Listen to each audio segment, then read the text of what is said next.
Alright, that's us. Yeah. Welcome back, everybody at home. We got SXU top 8 for Smash Brothers Ultimate happening right now. We're going to get into this first match of the day. It's K-Dog versus Giant Dad. Also known as Gian in the community for short. The Auckland meta, as of late, from what I've experienced, is incredibly top tier heavy. You know, you've got your Game & Watches and your Sonics and your Jokers from Gian, which is probably what we're gonna be seeing. But K-Dog has been holding the fort down with the decidedly not top tier Jigglypuff, startlingly effectively, I would say. Yeah, I mean, he beat me yesterday. Took me out at night, you know? Damn, okay. So you know what? Good on him for that. Do you wanna talk about that set and how you feel like that's gonna impact that? Are you still on the Bayo? I'm still on the Bayo, yes. Loyalist, I respect yes. But we see Sephiroth? Interesting. I guess he just wants the, like, massive fuck-off disjoints. Yeah. Am I allowed to swear? Okay, cool. Alright, yeah, we're seeing Sephiroth for Game 1 instead of Joker, which I've not seen much of Gian's Sephiroth before. No, neither. I mean, I know that Gian is an avid sword user. Yeah. So this is going to be pretty familiar to him, but I mean, Sephiroth's sword works so differently to every other swordie, I feel like. Yeah, exactly, because on this main character, the Joker, right, you want to be getting in there, because the disjoint's not that big, but with Sephiroth, you really want to be playing this mid-range game, which he's doing so effectively right now. And I guess it's making it really hard for Jigglypuff to get in because you can control that space so well, but I mean... Yeah, exactly. So I'm liking the game plan so far. Yeah, it's been working well, but the thing about K-Dog is that he really makes the most of his openings, and he can just explode you. Hasn't really been getting too much so far. It's been a lot of kind of 1-2 piece combos, just little hits like that, you know? I know you guys have a Jigglypuff down in Wellington as well, Macarp, right? Yeah. So he's been staying here for... Oh! Disgusting! Absolutely. Great play there from K-Dog, and now he's got a slight percent lead. Right. And Sephiroth is so light that, like, K-Dog was only getting, like, little hits here and there, but that's kind of, like, all you need. Yeah. It was 3 openings and then Sephiroth died, so now He K-Dog's wants taking it. He's so good. These rest confirms are just disgusting. Absolutely. No, so I was gonna ask with the Jigglypuff down back home, how, I guess, if the styles contrast between how K-Dog is piloting the Jigglypuff and how Macarp tends to go about things. Yeah. I'm maybe not the best person to comment on that because, like, he plays very defensively in the Bayo Puff matchup. Oh, no way. Oh, wait. Hold on. This can't be it, right? He's so nice. He's so consistent with it.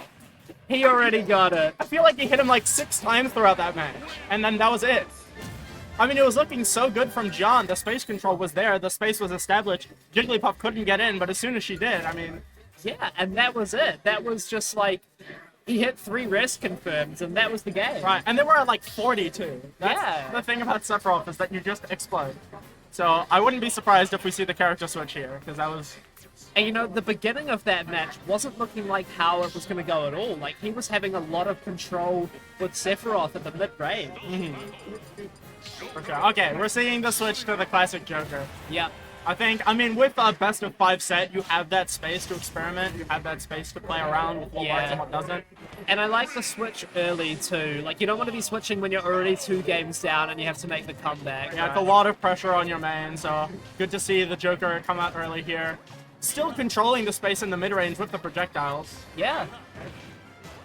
There you go. He's racking up slow damage. But he's not putting himself at any kind of risk right now. 46. No damage on Gian. Just really clean and consistent. And I mean, this looks really difficult for Jigglypuff, but K-Dog is used to this, like, really slow pace of game. He plays against KFC almost every week, and those matches are, like, comically long. And here he comes already. Already. You can see why Gian wants to keep K-Dog out, because K-Dog has been so consistent at taking these early stocks. K-Dog is just one of those players that can absolutely annihilate you. I feel like a lot of his sets are like really, really swingy because of just how explosive Jigglypuff is. Yep, yep. And we're seeing it here. Gian has to recover, makes it back on Oh. stage, but he's going to be forced right back off. That was such a nice tomahawk, and I'm really enjoying the way that K-Dog is playing around this edge. He's establishing space, he's establishing that threat that Jigglypuff can have off stage, but he's not committing too hard to anything. Nah, yeah. Here comes Gian, has an opportunity now, but he's running out of Arsene meter. Yeah, K-Dog successfully stalls it all out. Using the jumps. K-Dog is just, I feel like, incredibly disciplined. Like, when his mental is there, I feel like it's so hard to crack. And part of that comes from playing against KFC. I mean, if you're playing best of 5, every game is 7 minutes, you're gonna develop, like, discipline pretty quick. Oh, yeah. Oh, Now, K-Dog up 3 stocks to 1. Gian's patient style really isn't getting him very much mileage. I feel like he kind of has to go in. he's getting a lot of little hits, and he's playing that space correctly, but K-Dog is just taking the hits a lot further. Yeah, exactly. He has to find a kill now, looking for like a back air, Oh. forward air maybe. But That was K-Dog, almost incredibly good. yep. Content to just wait it out. Yeah. Jigglypuff's so hard to catch when she has a lead. Yeah, yeah. Oh. I like seeing the back airs. Oh, but the pound just lasts forever. Huge hitbox now, and he's burning the Arsene meter very early as well. Like, you're not going to have too many more of those left in this Oh. game, but he does get the kill with it. Good down tilt, good down tilt. Now, K-Dog just patiently waiting for that meter to drain. He's Get in it no all rush. out. K-Dog is in no rush. He knows that. Oh. You know what? You have the room to play with that, though. You're up a whole stock Yeah. at 0%. We've got a lot to work with, so I fully respect the guy, because that absolutely would have killed him. Oh, yeah. Without question. Now, it does give Gian an opportunity to even things up a little bit, but still a very solid lead for K-Dog. Has him off stage now. Oh. Trying to get the lingering hitbox on the tether recovery, but unfortunately not going to find it. Oh. He triggered discipline there on the rest. I respect it. Not wanting to go for anything too big.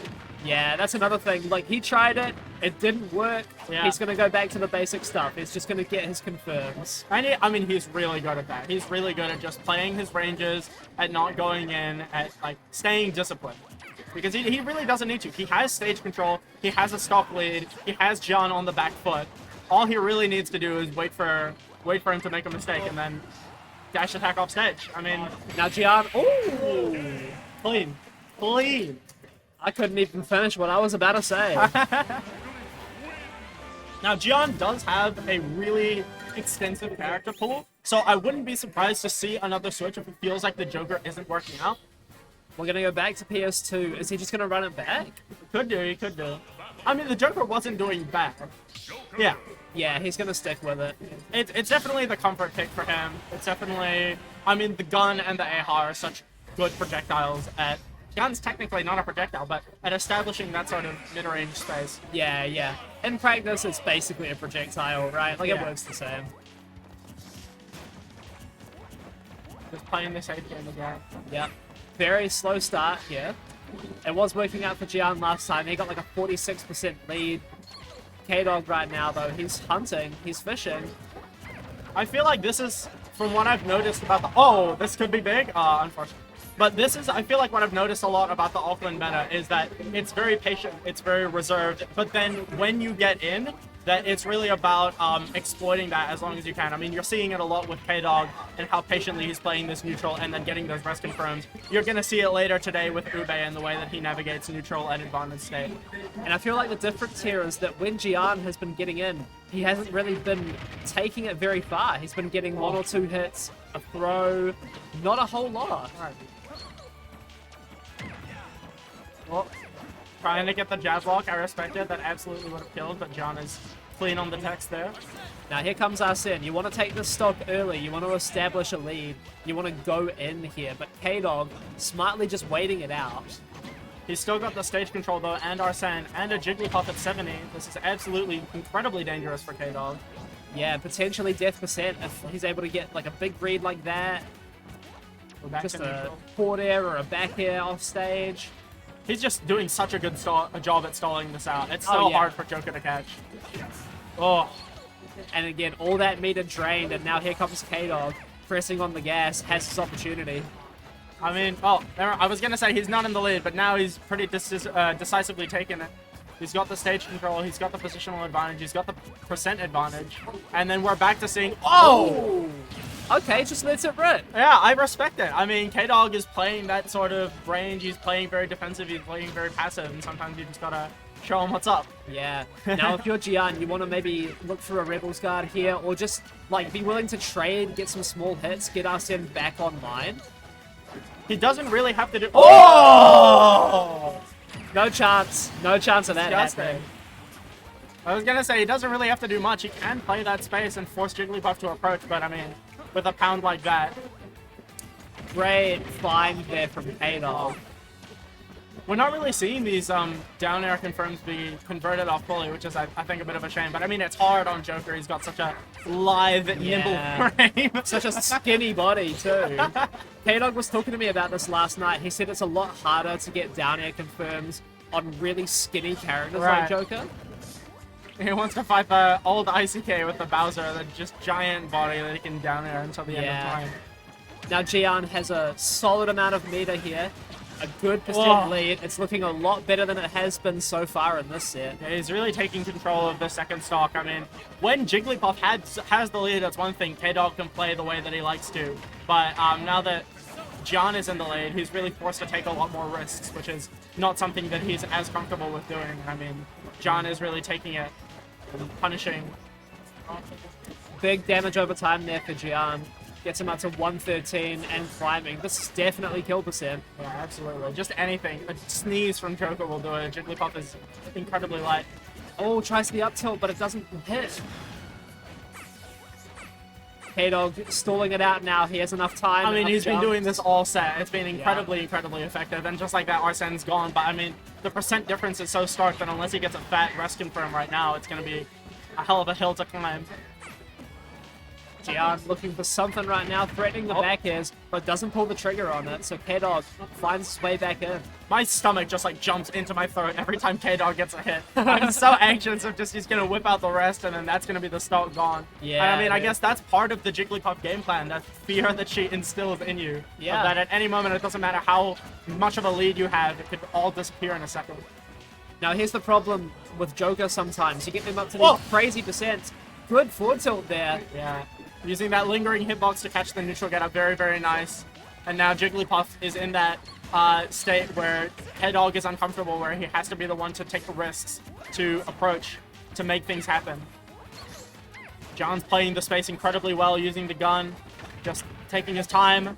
2 minutes on the clock. Yeah, this is a winning strategy for Gian. Not only because there's not that much time left, but because every second that K-Dog's not in, he's building up more percent with side B, neutral B, getting a little bit more meter for us in, and he's about to come back online any moment now. Yeah. There he is. And I mean, the side Bs and the neutral Bs, they don't feel like a lot when you're getting... Oh, beautiful. that's it. That's definitely it. Boom. I respect it. Going for the forward smash. The rest is a little hard to line up on the skinny characters. Oh. And now it's incredibly close. Yeah. Could be anyone's game right now. It really is. I mean, with how explosive K-Dog has been, with how early he's been taking these stocks, it absolutely could go either way. You have to consider we've got less than 100 seconds now. It could be a timeout victory for Gian if he's willing to play that. It's definitely not out of the question. I mean, for either of these players, K-Dog has timed out KFC on a number of occasions. Going for the up air, trying to make something happen. Whoa. Percents are incredibly tight, but John has the stage control. Absolutely. There's less than a percent between them right now. Oh. Here comes Gian, though. Dangerously close to the blast zone there, but he's stalling him out the way that he has this entire set. Just can't catch him. He's too evasive. He's doing really good. Arsene's gone, and it's going to be like you mentioned earlier that without Arsene, Joker is going to be able to struggle to kill, especially I feel like on these floatier characters where it's harder to get those forward air 1 confirms. Less than 60 seconds now, though, so the possibility for a timeout victory for Gian is online. We could absolutely be seeing that. certainly not out of the question. I mean, both of these players, you've been seeing it all set, very patient, willing to take their time, but the percents are so close. Oh! Great recovery there from Gian, going so low for it. Terrifying. Those lingering hitboxes are just nightmarish, but manages to navigate around it. He still has the lead, but just barely. He's playing so safe with the rainstorm. 3% between them, 20 seconds. Oh, I'm a big timeout enjoyer. This is incredibly tense. Oh! We got 20% to make it up. 20 seconds, 10 seconds to go. K-Dog has to make something happen right. He does! Fantastic edge guard. K-Dog taking the set. Beautiful stuff. That was so incredibly close. With less than 10 seconds on the clock making it. Gian had to make something happen there. He had to just wait 10 more seconds. And K-Dog finds the opportunity and closes the door, sealing it 3-0. Incredibly, incredibly good set. K-Dog just showing how explosive that advantage state is, just how far he can take those individual Absolutely. hits. It was really cool to see. Fully showing off Jigglypuff's edge guarding capabilities. No, You love those to see lingering it. hitboxes against the tethers, that's how you've got to deal with them. Oh yeah, absolutely. So really, really cool. Very good to see. The way that he was moving off stage and the way that they were both moving. Because Gian was navigating around those edge guards pretty effectively, but For sure. K-Dog just got him in the end. All right, now I see Aloof coming up to the stage, so we're gonna have Tim Tam Aloof up now. And just before we move to that, to answer your question in the chat, who normally wins these? I think it's Gian. I want to say Gian normally wins these. So K-Dog taking that set such a convincing fashion. I mean, he's been really consistently improving for what I understand as a player. He's just an absolute menace. K-Dog is one of those players that you can, like, never count out. Never. Always a threat. Never, yeah. There's always a threat of the rest there, or an early edge guard. Terrifying. I'm just gonna change the capitalization, I think. Tim Tam is a lowercase gamer. Truth. You just gotta Save this. that one, Oh, right? beautiful. Alright, swag. Cool. Aloof versus Tim Tam. I mean, we were just talking about how the Auckland meta is very, like, you play patient and neutral, and then you get a hit and you explode them. And I feel like the you get a hit and then you explode them has been Aloof's game plan for, like, the past decade. Yeah, He's dude. the guy that does this. He hits you incredibly hard with just, like, super creative confirms. I feel like I know his Mario is obviously legendary, but he's been playing a lot of different characters recently. Yeah, Bowser Jr., Palutena. Yeah. Now, I'm interested to see who Tim Tam picks, because he's been going through a few characters this weekend. Tim Tam is a bit of a weirdo with his character picks, for sure. We saw just yesterday, we saw me Sword Fighter, Steve, Min Min. So, we're going to get into it. We're going to see who my man picks. I feel like Tim Tam has been a really big me Sword Fighter believer recently. Oh, yeah. Maybe it's just because I've been playing Sonic recently, and that's his, like, Sonic counter pick. Yeah. But the me Sword Fighter, it's been doing work. The projectiles. Tim Tam also. I mean, Tim Tam has been coaching K-Dog, and so I feel like a lot of Tim Tam's philosophy has been kind of etched itself onto K-Dog, and it's very, like, very patient neutral, very, like, as few risks as possible. And if he plays me Sword Fighter, you'll see that with the shurikens. You'll see that with the burst options and everything. That is definitely his preferred playstyle. He loves shurikens and the Gale Stab thing. I'm not sure what it's called. Now, you see Alistair tag, and he's playing the American Mario. Just I love to see point it. that out. Have we seen? I know that there was an Alistair KFC money match in the. Has that happened? I'm not sure. Okay, well, I have to ask it after the match, but we're seeing the Steve. And listen, I have feelings about this character, but we're gonna set those aside for now as we see the patient neutral that Tim Tam has been really known for, and then taking the hit. Quick 36%. This character deals so much. Boom. That was unfortunate. I think the crafting table got in the way of that forward air hitting. Possibly. I think that the hitbox extension on the forward air meant that the Mario had enough time to get out of the combo. But, even with wood, just like a quick 50, and then he's establishing this space with the blocks really well. It's just really hard for Aloof to do anything. But like with K-Dog, when he gets in, he's gonna make the most of it. Oh, nice confirm there from Tim Tam. That was really cool, actually. The pickaxe broke halfway through the combo, and he adapted and went for the jab forward smash to deal a quick 90. I mean, really cool to see. Now looking very strong here for Tim Tam. Throw him in. He doesn't throw him into the TNT. I mean, Aloof's been doing good, I feel like, at getting in Tim Tam's face and making it so that he can't really mine. He's, I want to say, relatively low on resources, but I mean, 2 irons is more than... Oh, he's got 4 now, diamond back air. And here you go, he's got plenty of iron now, plenty of blocks. Yeah, he's fine. Content to just stall a little bit. Yeah. Here comes a loop though. The classic up air confirms we know and love. Is that going to be enough? 6 up airs into an up B, just not enough to kill Steve. Sam. Lovely down air that kills so early, but I mean, Steve disadvantaged with the mine cards with the iron angles. Oh, here comes a big combo from Tim Tam. 3 up tilts and he's at 31. Just not enough percent to kill again. And here comes Tim Tam. He's holding on to this diamond for as long as he can. Aloof going for the signature run-up smash, but I mean, with the blocks in place, it's so hard to get that off. And Tim Tam's not the type of player to just let that happen to him. He's a very calm, patient guy. Pickaxe breaking, though, this could be big if he doesn't build something else, but he's just gonna patch it up with the stone, get another diamond. Still not dead. It's insane. He's so much heavier than I remember him being. Steve is like a mid-blaze, isn't he? I earnestly have no idea. I will take your word for it, though. Oh, beautiful grab. That range is disgusting. Oh. At like 70. At like 70. That's huge because he had a lot of range as well. I think that's probably the reason why that killed. And that was with the stone tool, too. That wasn't even with diamond. That was with the stone tool that he patched up on the fly. Now absolutely out of resources now, but has a fresh diamond on deck. Pretty big, but Aloof is staying in. He's not giving him the space to make those resources. Oh. Oh, Mash is crazy out. mash. Huge. Bit zealous to go for 2 pummels. Whoop.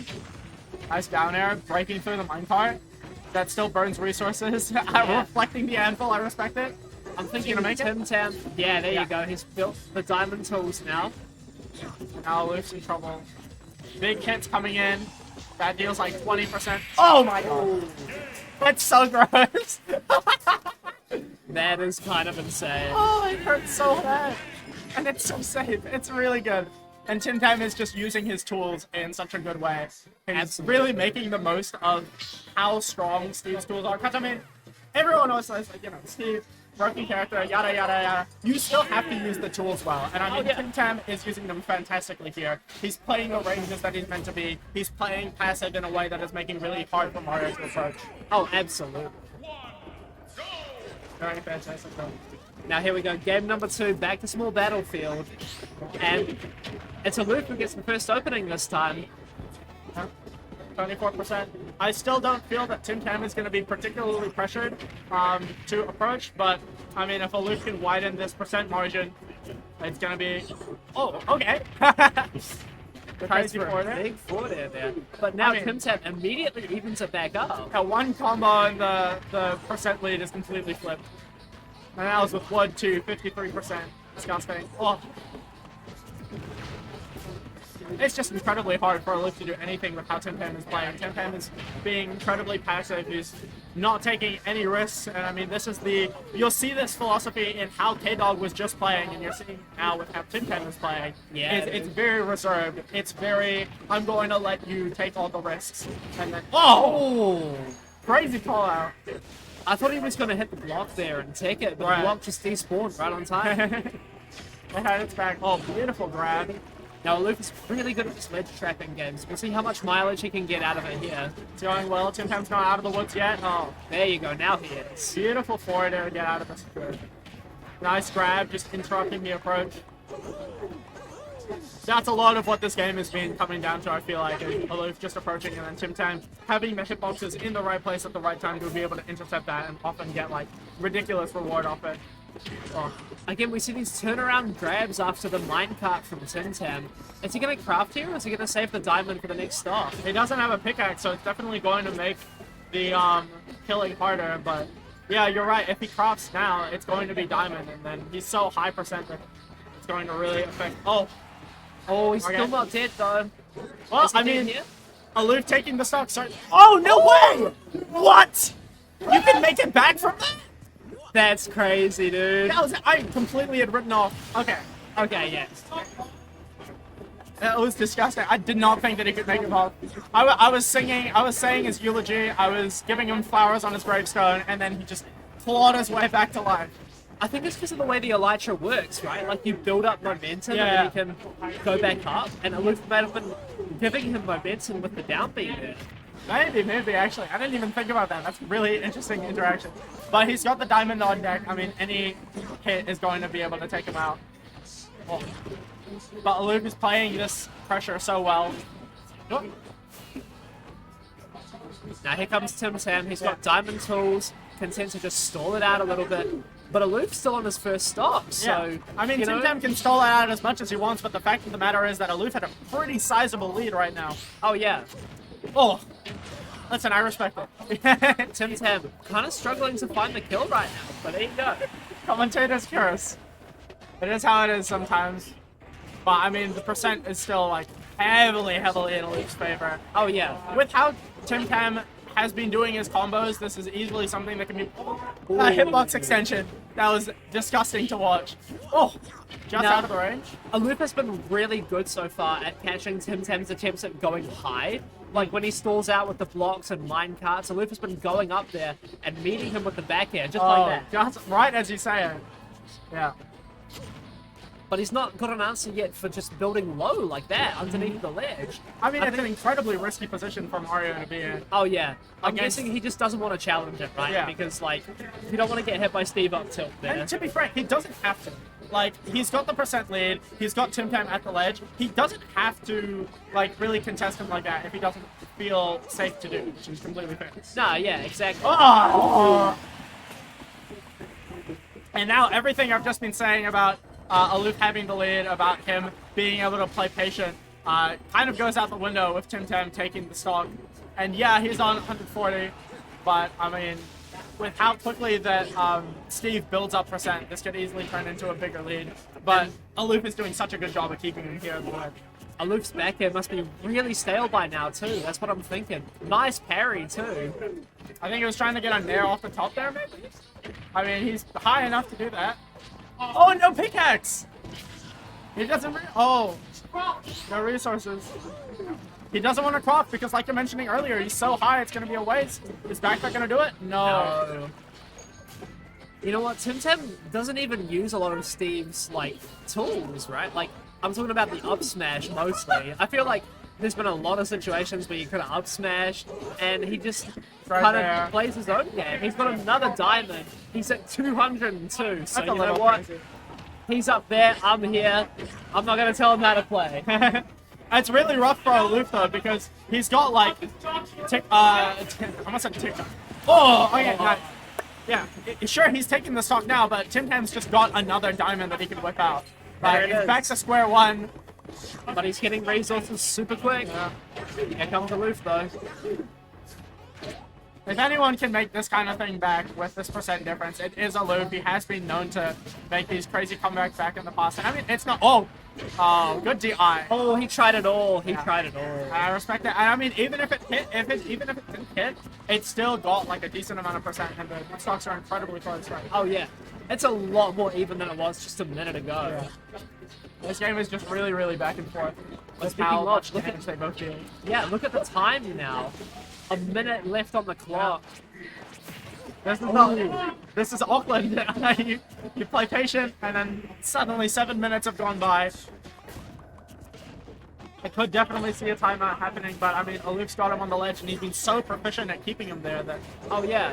oh, silly little minecart riding his way out. He's got places to be. Oh, Nice jab. Just get him back off. another diamond. I don't think it's gonna matter here, though. No, that's just... Oh! Not like that. You hate to see it. Incredibly unfortunate.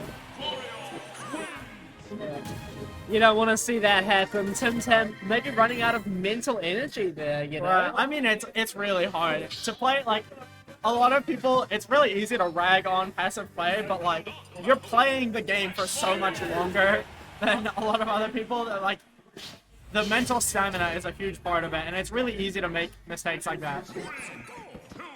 An accurate Minecraft death happening there.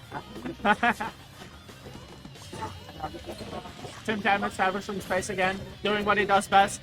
Now, Camping. immediately he's got the iron tools on deck, which is kind of huge. Gonna be a lot of damage, but that does mean that he's going to have less options and disadvantage with these iron tools. He's only got one block, but oh, Okay, big punish here. unfortunately. Oh, no. No way. Okay. Oh, okay. I thought he might have just had, like, not enough momentum there, but just enough. Tim Tam knows his recovery. He knows his limits. He knows how far he can go. And just like that, 95% on the board. Yeah.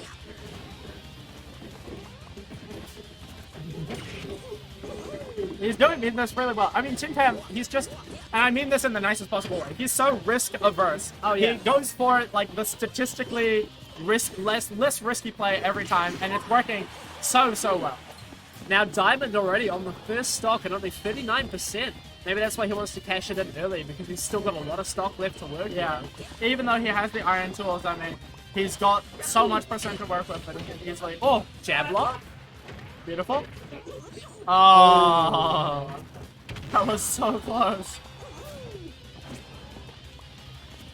Now he needs to find his way back onto the center stage. Tim Tam holding it so well.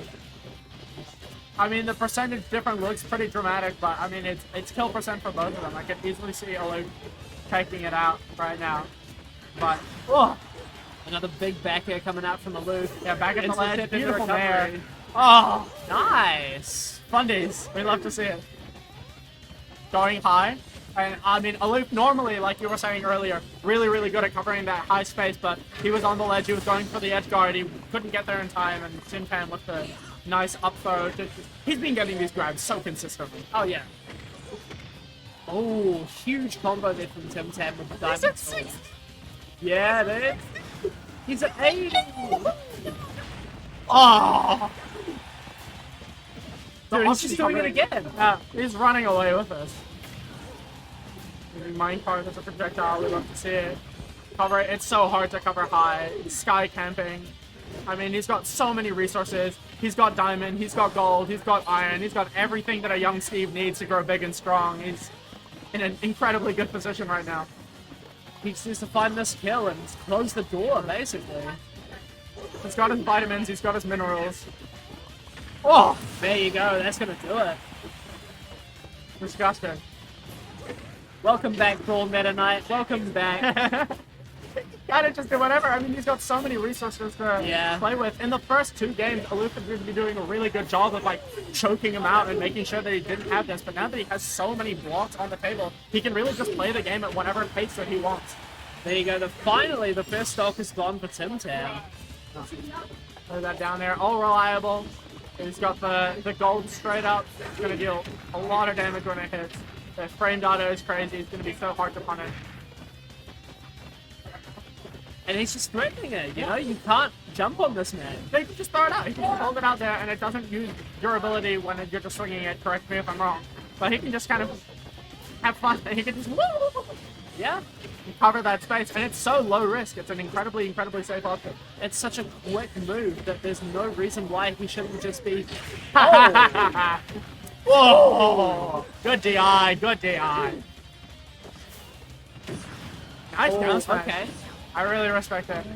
Going for the up throw, yeah. Nice. Good spacing there from Aloof, taking the second stock. Tim Tam getting a bit antsy. I mean, he was doing what you were talking earlier, that Aloof was having trouble dealing with, that low stalling, but then I guess jumps the gun a little bit with the forward smash, trying to make it happen. Now, it has him at the ledge again. This is where Aloof has been making so much money this set. He's been doing really good, and I mean, the longer he can keep him at the sledge, the more resources he's going to be able to choke out. No forward air there. 2 iron. But he's back in neutral, he's back resources. He's on the grind, he's getting that bag up. Oh! Aloof letting it rip and taking this third game. Absolutely huge. I think, interestingly enough, this is very much something like, okay, Steve and K-Dog, they've got their game plan, and they kind of like build each other up in that way, where they have a very similar thing of like, I'm gonna play passive, I'm gonna take as few risks as possible. I want to make sure that everything is safe. and then John capitalized off that really well at one time with the up smash, and then you see Aloof doing the same thing. It's like, I know that you're going to play passive. I know that you're going to be in this range. I'm going to throw out a forward smash here, and I know it's going to. Back to some sky camping, the classic. I mean, he's got a lot of resources out the gate. He can absolutely afford to do this. And I mean, he saw how well it was doing against Aloof earlier. It's just so hard for Mario to be able to contest that. His air moves are good and fast and have really good frame data, but they're not the biggest. And Steve definitely taking advantage of that. Nice. Aloof meeting him up there, though. Yeah. Up smash? No, he gets a little 1-2. Classic. Oh, the TNT with just a massive hitbox calling him out. And then once again, we're seeing that space established. We're seeing the percent difference. We're seeing Tim Tam in his element. But, I mean, if last game is proof of anything, is that Aloof can make that disappear in an instant. And I mean, Here he comes. Yep. That's Classic. dead. Classic. He's been doing that shit for years. He's been doing that since the dinosaurs were around. He's got that on muscle memory, on lock. Now, if you're Aloof, you want to be making some nice combos like that happen before Tim Tam can take your first stock. Now Tim Tam's got low resources again, but I mean, just a couple seconds on his own and he's getting his money up pretty expeditiously. Oh, good air dodge. Aloof playing very evasive right now. But he's still keeping the pressure up, and I feel like that's the main difference when, sure, you want to play passive and you want to keep your risks down, but against Steve, you really got to stay in there so that even if you're being passive, you're establishing threats so that they can't just farm up for free. Oh, yeah. Tim Tam fresh diamond on 11 though is going to be a lot to work through, but I mean, Here comes Aloof. oh, scouting out the air dodge. I respect it so heavy. Doing it again, but Tim Tam's not biting. Oh. Yep. Okay, now 73 on the board. That's not bad. He does have diamond tools, though. And a lot of resources to work with here as well. Tim Tam is very, very comfortable in this, and I mean, with one diamond combo, 50% on the board. Now that lead is just gone. Yeah. It's just gone. That's the thing with Steve, is that all your hopes and dreams melting away instantly. But He Aloof has diamond tools, baby. Aloof, like you're mentioning, catching those high recoveries, establishing that threat at the ledge. Well, I respect going for the two-prep. I feel like that's a good way to deal with the kind of low camping. It's not putting yourself in danger, but it's still a flying threat. Some big call-outs from both of these guys. Yeah. Playing together. Oh. Tim Tam's forward smashes have been... You bastard. Tim Tam's forward smashes have been really, really good. Because that is the thing. If you just play passive, it's pretty easy to shut you down. But Tim Tam has been mixing in, going in with the up tilt, or just like throwing out a forward smash. And it's been doing really well at catching like really hasty approaches, I think. And like he's been playing 90% passive, and then just when the right time comes, forward smash. Because nobody's going to be seeing him. And it's so fast and so safe, and then I mean, even if it's a forward smash, it's a big move, but it's still like pretty low risk. All things considered. Gold tools on deck now. I'm expecting, yep, another one. But he's not dead. Beautiful DI from Aloof. Oh, it's so big. It's so big. Tim Tam going to take the second game. Beautiful. And that's the way that Tim Tam wants to be playing this. Is he wants to be having that sort of passive play. He wants Aloof to come to him. He wants Aloof to be making the risks. And small battlefield again for game 5. Not changing the stage at all. I mean, I respect it. It gives Mario some really... Oh! Okay. No, Tim Tam, what are you doing? Tim Tam having a bit of fun with it. Tim Tam, what are you doing, bro? What are you doing, bro? Come on. Gonna smirk. He knows exactly what he's doing. What are you doing, bro? You know, Aloof could have pressed start right there and locked you into King K. Rool, right? Like, you know, that could have happened. That would have been it. Game 5, Aloof moving up. But here we go, game 5. And Tim Tam immediately getting back into the game plan. Quick up tilts going only to another 50. Yep, reliable combos. We've seen that time and time again. It's just so strong. I mean, Steve has a lot of fancy stuff, but you're seeing Tim Tam just play him like really reserved, really fundamental, just kind of playing passive and then getting like simple, consistent confirms. And that's really, I guess, what you need in a tournament environment is that consistency. Oh, Is yeah. knowing that you're going to be able to hit this reliably for 50%, for 60%. Now, Aloof hasn't really been getting past these walls very efficiently, right? Like, Tim Tam kind of puts them down. That's the first time we've seen up smash this whole set, I feel like. I think it's so hard to avoid, especially when the blocks are out there. And Tim Tam, once again, early Diamond taking the stock. It's going to be an uphill battle for Aloof. Oh, absolutely. Full stack of iron right now, too. Sky camping. Oh! Whoa! Using the cape, getting very creative with it. We'd love to see it. Oh. And I feel like that's one of the things that I've always really respected about Aloof as a player is his creativity. Is the way, like, he thinks very unconventionally about his advantage state. And Oh, nice. that being said, he also knows when to go for the simple stuff. He also knows when to just do up air, up B. Getting a nice early kill with it. Taking away the diamond, choking out the resources. Tim Tam running out of resources here. Only has iron tools on deck. Threatening with the up tilts now. Doesn't want to jump into that. Very smart play by Aloof here. Oh! Here he comes. Unfortunate. Oh! Unfortunate whip on the grab, and he gets that combo into the forward air. It wasn't a matter of if, it was a matter of when. Again, it was just one whiff grab, but Aloof capitalizes. He said, bing, bing, bye. See you later. Just classic Aloof, we love to see it. But I mean, this lead is absolutely not insurmountable for Steve. We've seen how fast these percents have been racked up. We've seen how easily he can get a kill with just like a stray back air here, or a cheeky up smash there, or a forward smash just catching that approach. And there you go. It's the TNT that's going to take it. Just like that. Diamond should be coming up soon, I feel like. Steve on low percent. Oh. No, Aloof Aloof. getting chased though. Yeah, chasing him all the way. Good DI from Tim Tam to avoid the sweet spot on that. Doesn't get spiked, but he does get a good bit of damage. Yeah, 84 to 94%. 6. Oh. Has Diamond online now, but will he get the opportunity to craft? Is it going to matter? Aloof is just in such a... Oh!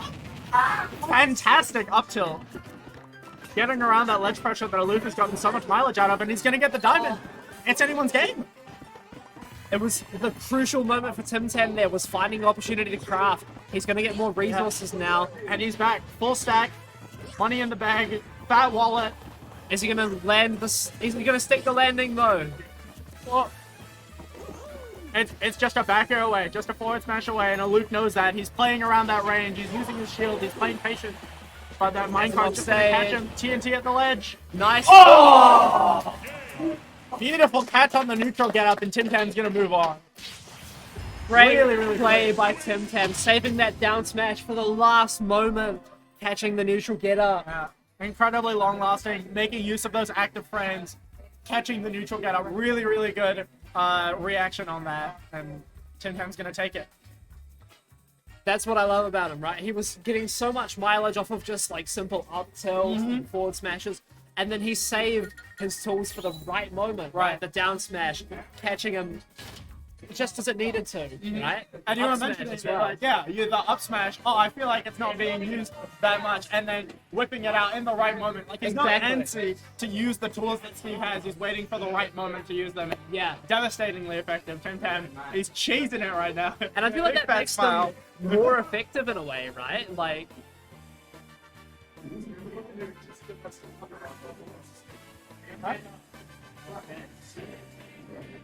Someone said Puffermix Sparkle Face outside the stream, and my attention was immediately diverted. Alright, we got Rensol, Rentote, my literal actual grandmother, versus KFC, the Sonic Man himself, Mr. Spin, King Fried Crimson. This is gonna be a long game. Oh, absolutely. Yeah. I was playing KFC in friendlies the other day. You know, this man timed me out in friendlies. That's classic. You gotta get good at it. In If you don't time friendlies. people out in friendlies, you're not gonna be able to do it in bracket. Right. So, players lining up right now. But until then, just got us. Rensol on the Lucas, KFC on the Sonic. You're saying that KFC about to be humbled, I fear. And listen, I love Rento. He's an incredibly close friend of mine. It's going to be, I do recognize an intrinsic bias, and it's going to be hard for me to, I guess, push back past that. But KFC, incredibly, incredibly good Sonic player. I've been playing Sonic recently and like taking a lot of notes on how he goes about his sets. He uses spin dash really, really well. He just has an incredibly, incredibly disciplined neutral, and that's going to be really make or break. Is that how Rento deals with that? Does he have enough mental stamina to be able to push through just like how patient and how turtly and defensive KFC is going to be? Absolutely, yeah. Now they're sitting down, banning their stages, so we're going to swap back to the game. And this is not top 8 losers, this is top 8 winners. What a semi, innit? Winners semis, yes. Beautiful. Beautiful. Now this is Ren Soul picking the music, is it? Or KFC? It's Sonic music. It's Yeah. probably KFC. Going FD, I do like the stage pick. I know that for Sonic, needing the having the platforms is Tim Dad. Okay, your controller, whatever. The platforms are really good for Sonic because it lets you get those big fat up air confirms. Oh yeah. Like up air, back air, up air, back air, up air, back air. It's just everything into the back air. Oh, yeah. But without those platforms, it's going to be a lot more of just getting the up airs, of just spin dash into things. And I think that on this stage particularly, you're really going to see a lot of what I was talking about, where it's really just about how well Rento can deal with spin dash. Yeah, and so we're going into this game 1 FT. Let's see what happens.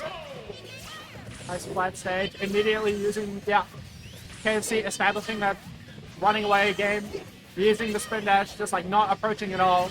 It's up to Rento. KFC is not going to approach ever. Beautiful catch with the up tilt, and I mean, it starts like this. Oh yeah. Nice percent lead here for Rento immediately. Trying to catch with the PK Fire, but Sonic can just recover high so effectively with his spin dash, with his spin shot, with his spring ride. He can just do so much to avoid the PK Fire, but I respect what he's doing with establishing kind of that horizontal space, because that is ultimately where Sonic is going to spin into. Oh yeah. Making a lot of use of the homing attack so far. Yeah. It's a really good zone breaking tool, and I understand why you do it, because the way that homing attack works, it kind of like goes above projectiles, so it's really, really good to get around these PK Fires. Oh yeah. Oh! Oh! It's not gonna be enough. Beautiful with Rento. That was kind of gross. He's so good with the downer spikes. Rento takes it and runs with it off stage. He's really, really good. And I mean, you're seeing here, he's not afraid to play passive game. I know, personally, Rento really doesn't like Sonic and doesn't like playing against it, but he's playing very, very disciplined right now. But, I mean, it's early days. It's going to be a long set. We'll see how much he can keep this up. Now here comes Rento with these rope snack chains. It's so good. You know he doesn't love that? You know he's never gone into training mode for that. He just practiced it in game until he got it perfectly, and that's crazy to me. Craziness, bro. Oh. Homing attack the zone break as we're seeing, but KFC on the ledge. I know, Sonic is so good at disadvantage. Oh yeah. Well, Covering so much space off stage. but KFC, I feel like he's almost playing a bit too passive right now. I feel like he needs to go in. Maybe it's the Wellington player in me, but I feel like if you're Sonic and you can run straight at him, why are you not doing that, you know? Right. I know the way that KFC very much approaches the thought process is that, like, he told me, like, oh, unless there's, like, a minute left on the clock, I'm not approaching. I don't have to. Okay, well, there you go. He's going to take out that first one. That's now 4 minutes and 30 seconds on the clock. The start's been taken. Very much we're seeing that Sonic playing towards what he wants to with the so close. Oh! He's so good. He's so good. That was so sick. Yeah. I feel like KFC's got to be feeling the pressure at this point. Sure, he's got 4 minutes on the clock, but an entire stock to make up for. Oh, all right. It's going to be big. Sonic's edge guarding is fantastic, but it's so hard around that tether recovery. Oh. Kill him. Oh, we need mods in chat. I think because this is OBS, you can't do it from here. That's alright. So thank you. Beautiful. Sorry about that. Well, alright, now off-stage game here, has to recover high. Yeah, that might be it for KFC. Oh, he makes it back. Beautiful air dodge, getting around that just like massive, long-lasting down smash. That's such a good edge guarding tool for Lucas too. That's crazy how he made his way around it. Oh, so okay. close. Could have been disastrous there. I really like that use of PK Thunder, trying to combo into PK2, but unfortunately not going to line up properly. Rento is playing this so well, I think. He's not getting antsy. He's not making big plays, which is exactly what KFC wants. And I mean, he's going to be feeling the pressure. Yeah, 3 minutes left. Plenty of time for Rental to take this one out. I mean, anything can do it at this point. A cheeky forward tilt, down tilt into forward tilt. Any of his throws, but beautiful back air. That thing hits like a fucking truck. Has to recover now. Doesn't have a jump, I don't think. And now we're seeing the ledge guard. Yeah. That is such a strange looking move. Hit like kill screens, and he's on 150. And it takes like 30 seconds for him to fly off into the blast zone, but fly off into the blast zone he will, Rento taking that first game. I'm a really big fan of how he's playing this. Oh, yeah. I know that he, like I'm saying, personal feelings on Sonic, not the biggest fan. It's a very mentally exhausting character to play against. But first game, Rento looking crispy, Rento dealing with that space appropriately, Rento not getting antsy, and that's really huge. Absolutely. I feel like you're right on that one. KFC taking a moment to recompose himself. Yeah. I think the Sonic war of attrition, you gotta keep the mental crispy, you gotta keep it sharp, stay hydrated, get some sugar, some caffeine in you. You're gonna need it. Here we go now. Game number 2, Pokemon Stadium. We see KFC just running the game plan again, but he actually pulls the trigger this time, getting a nice offstage situation really early. We love to see. I mean, Sonic is an incredibly passive character, but the thing that makes him such a menace is that when he's in advantage, he can just deal so much. And I mean, you're seeing that from the edge guard, 61% quickly. And now KFC gets to play whatever game he wants. Oh yeah, and he's moving and grooving right now. He's got 81% on Rensol, only 16% on himself. And this is the thing that I think really defines KFC's gameplay as a Sonic, is that his movement with the spin dash, his movement with the spin charge, his movement with the spin shots. It's all so good, so evasive, so hard to catch, especially for a relatively slow character like Lucas. But I mean, Rento's advantage state is so good that when he gets his grubby, stubby little child hands on him, he can just take it to town. Oh yeah. Right now KFC kind of fishing, getting a bit more aggressive here with the Nairs, running in with the side Bs. Again, just keeping it so safe though. It's so hard to deal with. Rento catching him with the up air there, with the PK fire eventually, but... Oh! Disgusting. I mean, KFC's still got the percent lead though. He's still in a commanding position. He's still... It's so hard to avoid, especially with a character like Lucas, where he's got such a slow upbeat. It's really, really easy to line up that neutral B, and I'm glad to see it from KFC. And now, with the... I mean, a percent lead is one thing, but a stock lead on KFC is an incredibly hard thing to come back from. Oh yeah, absolutely. And now KFC, you can just run the game plan. Never mind. Really nice catch from Rento there, going to be able to take the stock decently early without taking too much damage, but even 13%. It's not a lot to the average person, but the KFC, it's everything. He's going to take that and he's going to run with it. Yeah, look at him. Just holding that ledge. Doesn't want to leave. But Rensol is here to evict him. Trying to get the Nair up air into the back air, but just a bit too low for it. But I really respect that that combo deals so much damage for no reason. KFC with the 1.4%, 1.4% lead, and he's going to camp. That's the classic. Cool. Here we go now. Offstage situation. Nice little combo there from KFC. Doesn't get the tech chase though. Going with the ditch giz. 1, 2, 3, and a down throw. That back air just puts you in such a good position. The angle's crazy, the damage is amazing. It lasts for so long, and now Rento's at the ledge. Oh, no punish on the grab, but the... Oh! That was reverse nasty. Reversed homing attack into back air, you love to see it. KFC out here hitting big.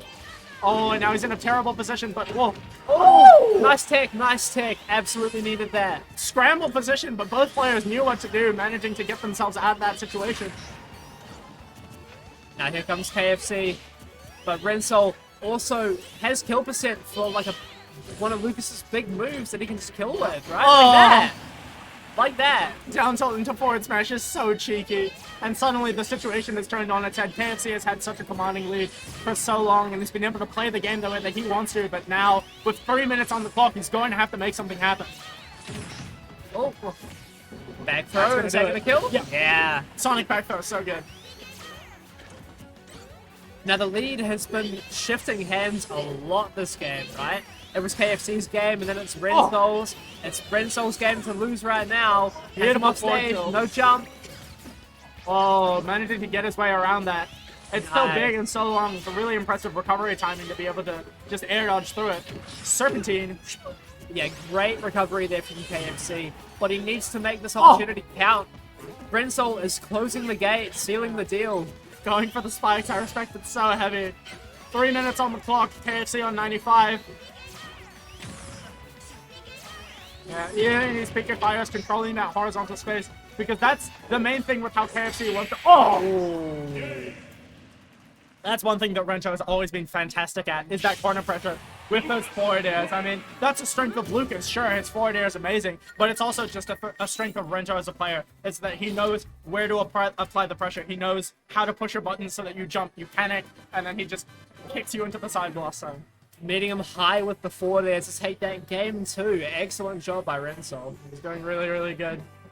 That's looking strong, but I mean, KFC had that game for the longest time. It's just a couple of really big openings from Rento managed to turn things around, so it really is anyone's set still. Rento's got a lead, but KFC can certainly make this back.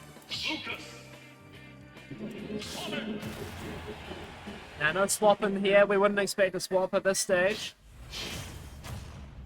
KFC again just taking a little moment to compose himself, and we're back to PS2 for game 3. Classic. I really like this stage of Sonic. It's nice and big, it's got platforms that you can do combos on. It's just really, really comfortable, but Rento is not giving him any of that space to work with. Oh yeah, he's been so good at spacing like these forward airs and forward tilts to just catch him approaching, you know? But he kind of has to. Yeah, he's making because, the most of this. yeah. Oh. Nice dash attack coming out from KFC. Yeah, solid percent, solid damage off that, but it's not enough to make up for the percent lead. KFC still a bit on the back foot. I was expecting a homing attack there, but has him off stage now. Oh my god. Lucas' sweet spots are so satisfying. Oh yeah. Yeah. I know that hearing PK fire over and over again, and this probably isn't the most auditorily stimulating thing, but hearing those, like, boom, big psychic kicks, so satisfying. And there you go, he's just throwing them out. Yeah. Lucas takes skill and fun things, as we all know. No, for real. Genuinely, actually. And now Rento's in a fantastic position. 34%. I mean, this is a lot. You have to consider the mental stack at this stage too, because Rensol is up 2 games. Right. KFC is on his second stock with not a lot of percent. And I mean, the mentality of it all is something that we've emphasized from the start of the set, is that Rento's mental stamina in dealing with the spin dash is going to be big. And I mean, it's been immaculate so far, and now the load is more on KFC, is that, like, backs against the wall, you're down 2 games, you're down an entire stock, you need to make something happen. Absolutely. But Rensol just consent to sit back and throw out some PK fires, you know, playing the patient game. Yeah, now he's the one that can force KFC to approach. I mean, I feel like something that would go a long way with KFC is, like, being able to approach, because the way that he's going about things right now, it's very, like, spin dash heavy, it's very spin charge heavy, and that's really good when you're running away. But specifically against Lucas, in the way that Rento is using these forward tilts and these forward airs and these PK fires, is that I feel like he needs to be using more of that sort of, like, normal mobility, more of that insane run speed that Sonic has to be able to make these distance up. Oh, here he comes. KFC needs to find a kill. Does he have a jump? Yep, he's fine. Okay. Sonic can make it back, but That doesn't kill! Oh, that's such a huge momentum shift. impeccable DI from Rento. Going to be able to keep that up. Yeah, and I mean, Listen, KFC's movement is fantastic, incredibly evasive, super, super hard to catch, but now Rento is the one that he needs to catch. He needs to really lock in and buckle down and get that pressure on. And Rento just has the scripts, you know? Yeah. Spin dash, I'm gonna shield. I'm gonna throw out a PK fire. I'm gonna catch you with one of these forward tilts. Yeah. The discipline is just incredible from him, and now he's 2 stocks down, 4 minutes on the clock. Manages to make one up, but I mean, it's still a full stock down. It's gonna be a lot. Using the spin ride to get out of disadvantage, I respect it. Oh. Yeah, that pressure there coming out from Rensol. So hard to challenge Lucas when he's doing that. Yeah. I mean, he's doing really good. Like, yes, he's controlling that mid-range space really well with the PK fires. But when he's in, he's also doing a really good job of making sure that KFC is not going to be able to spin out of the situation for free. He's pressuring him with those down tilts, with those forward tilts, with those grabs, and making sure that he can't just get the space that he wants. Oh, nice little conversion there from Rensol. Back throw, just gonna put him off stage. Oh. I feel like the offstage players where we're seeing a lot of these really big plays come in. And I feel like Sonic is particularly adept at— Oh! Rento popping off. That was crazy. I'm so sad we don't have a player cam right now because Rensol is popping off on him. He said, "Don't you come with me playing that lame ass Sonic. Don't you come at me with your $30 haircut." What a wonderful way to end the set. Double back air spike on the side, using that edge guarding from Lucas, using that edge guarding that Rento is so comfortable with. That was beautiful. Yeah, that was really sick. I gotta talk to him after. I need to find out what he was saying. I know. That was passionate. We have to talk to him after this. We absolutely do. Right, so next up, we have Ube Alistair. Yes. And this is going to be exciting because you're Ube's brother. Yes. And I'm from Wellington. Right. And Alistair is the only Wellingtonian left in bracket. Our biases are going to be out in Fully full biased. display. Yeah, Fully I think biased that's now. fine. We're going to cancel each Right. other out. Yeah. During Grants, we should commentate. And here they come up to the table again. No player cams. We apologize. Can't see them, but I assure you that's what they're doing right now. Ube, Game & Watch menace, #1 player in the country, in my humble opinion, and I feel like, I don't know, with the rankings, that's pretty uncontested at the moment. Ube been tearing things up locally recently, being able to make some moves when he's traveled over, just insane advantage set. That's the thing that I really want to stress for any of you guys who are in the chat who maybe aren't familiar with how Ube plays, is that he will hit you and you will die. His advantage state, obviously Game & Watch advantage state is fantastic. The juggling is disgusting. The ledge trapping is disgusting. His nair is just ridiculous. But Ube capitalizes on that advantage state so consistently and so effectively. Alistair, also kind of a player like that. He wants to get these conversions. He wants to go pop, pop, pop, pop, up smash. And with how light Game & Watch is, that could lead to some early stocks. We're going to see. Do you think there's a possibility to see anyone other than Sora in this set? Nope, I do not think so. Alistair has committed to his boy. That's his man, you know? That's Sora. Yeah. That's the impossible character. We never thought he'd get it. The classic Alistair Sora reaction, just one of the most heartwarming videos on the internet. We love that.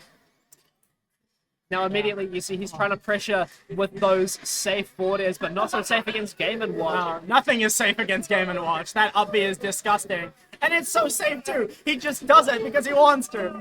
You can just throw it out. Yeah, anytime you're scared. Yeah. Here he comes. What? Up B again. Yep. We've seen like 6 up Bs so far. It hasn't even been half a minute. I mean, I don't know how fast Sora can get up there to challenge that, but it seems to be not fast enough. But that being said, I mean, Alistair's doing a fantastic job here, making the most of these hits, pushing Ube into the corner. Yeah, exactly. Sora being a floaty character, he's not going to be able to challenge Ube after he goes for the up B. He just kind of has to be aware of it and space around it.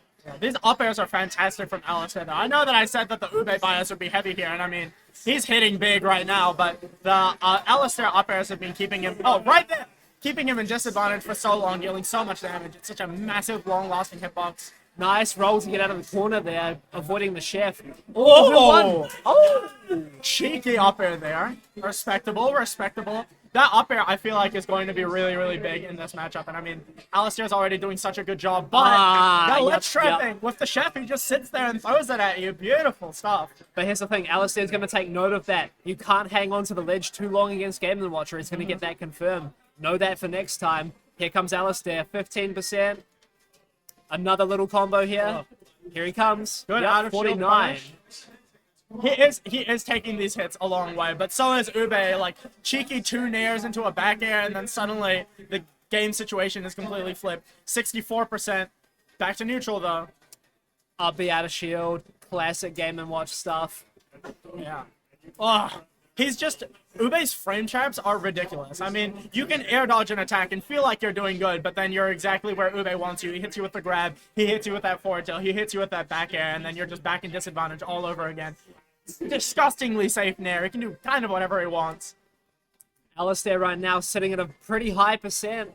Yeah, Needs but to he's got the ledge. get some kind of big combo here to even it up. This is where Ube has made his money for the longest time, is just at these ledge situations. He's, Yeah. The pressure is disgusting. Game & Watch frame data are ridiculous. He can just mash on him, and it's not something that Alistair can deal with at the moment. Sometimes Game & Watch can just be a bit ignorant, you know? He did down smash into forward tilt. And Who he else got can do away it? with it. Who else is doing that?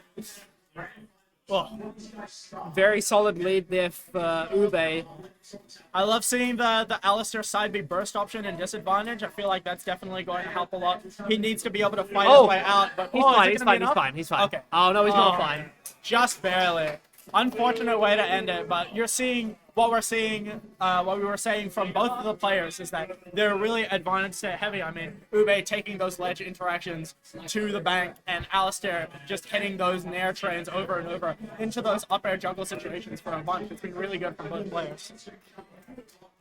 We're gonna go to Smashville here for game number 2. Oh, interesting pick. I know that this is one of Ube's favorite stages for Game & Watch. I know that Game & Watch can get so much off of that center platform, and I know that the small size of the stage is going to make it really hard for Sora to deal with the nair. But also, I don't know that much about Sora. This could be a disgusting stage for Sora. Yeah. I just don't know.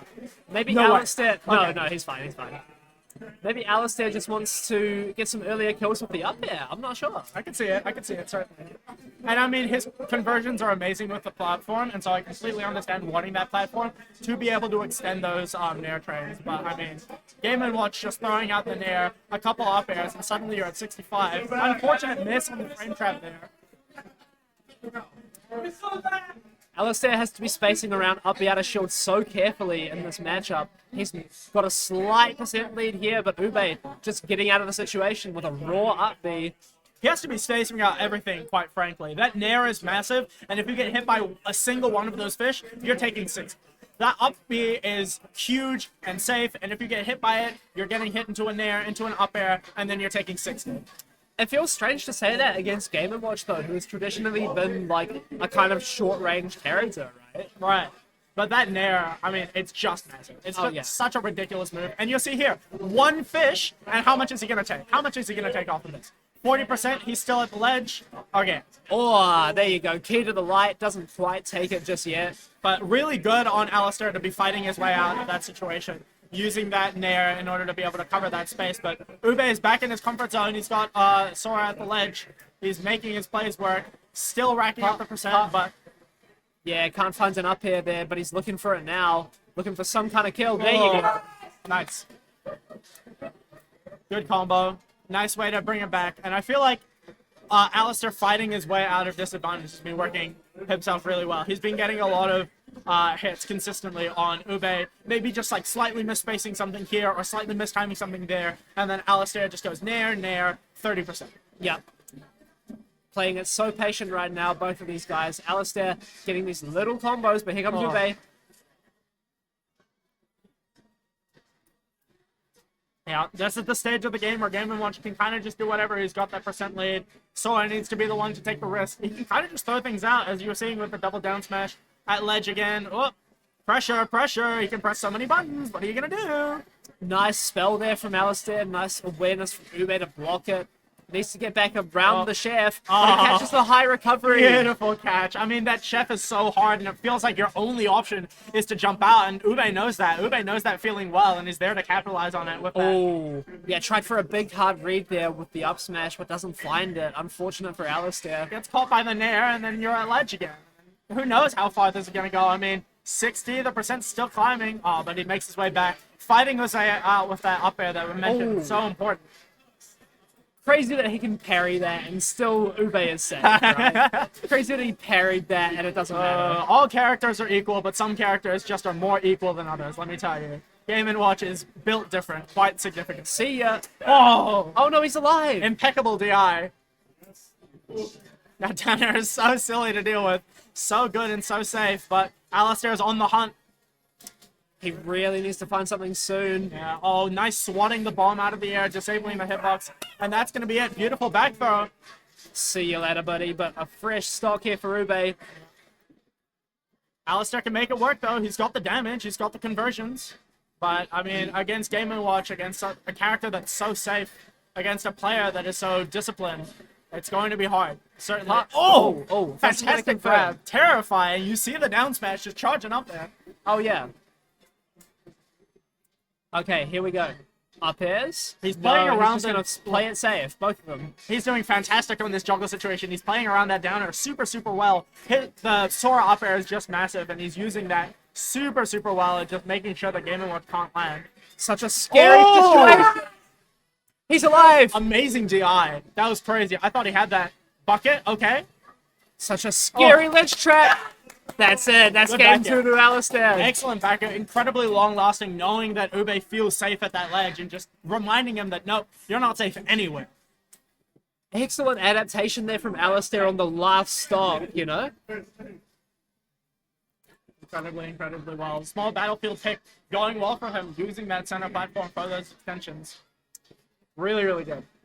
Back a small battlefield now. Yeah. Still, I think same theory for small battlefield from Ube. It's just he wants that closed space. He doesn't want something like PS2 where Sora can maneuver around the net. He wants a close quarters, just fist fight, fisticuffs. I'm going to throw out my nair, and you have to deal with it. Yeah, I'm going to throw out my down smash, my forward tilt, and you're going to die. I'm going to be pressing buttons, and if you can't deal with it, then you die. Now, good start here for Ube, getting a big combo, Yeah. 54 and climbing. It's still going. His advantage state is just so clean. 61 off of single interaction. Off of a single just nair catching. I mean, Yeah. it feels like so small, and then you're at death percent. It's ridiculous. How Another well thing- he can capitalize off these openings. Another thing for Alistair in this matchup is that sometimes he'll get these like late hitting nairs, which on another character would lead to a combo, but on Game & Watch, you can really only get a couple of hits, like Yeah. the natural combo like that. I mean, he's so light and so floaty and so small that it's really hard for Alistair to open him up in the same way that he would a Bowser. Yeah, As yeah. a random example. Now playing it very patient here, doesn't want to approach, doesn't want to go in.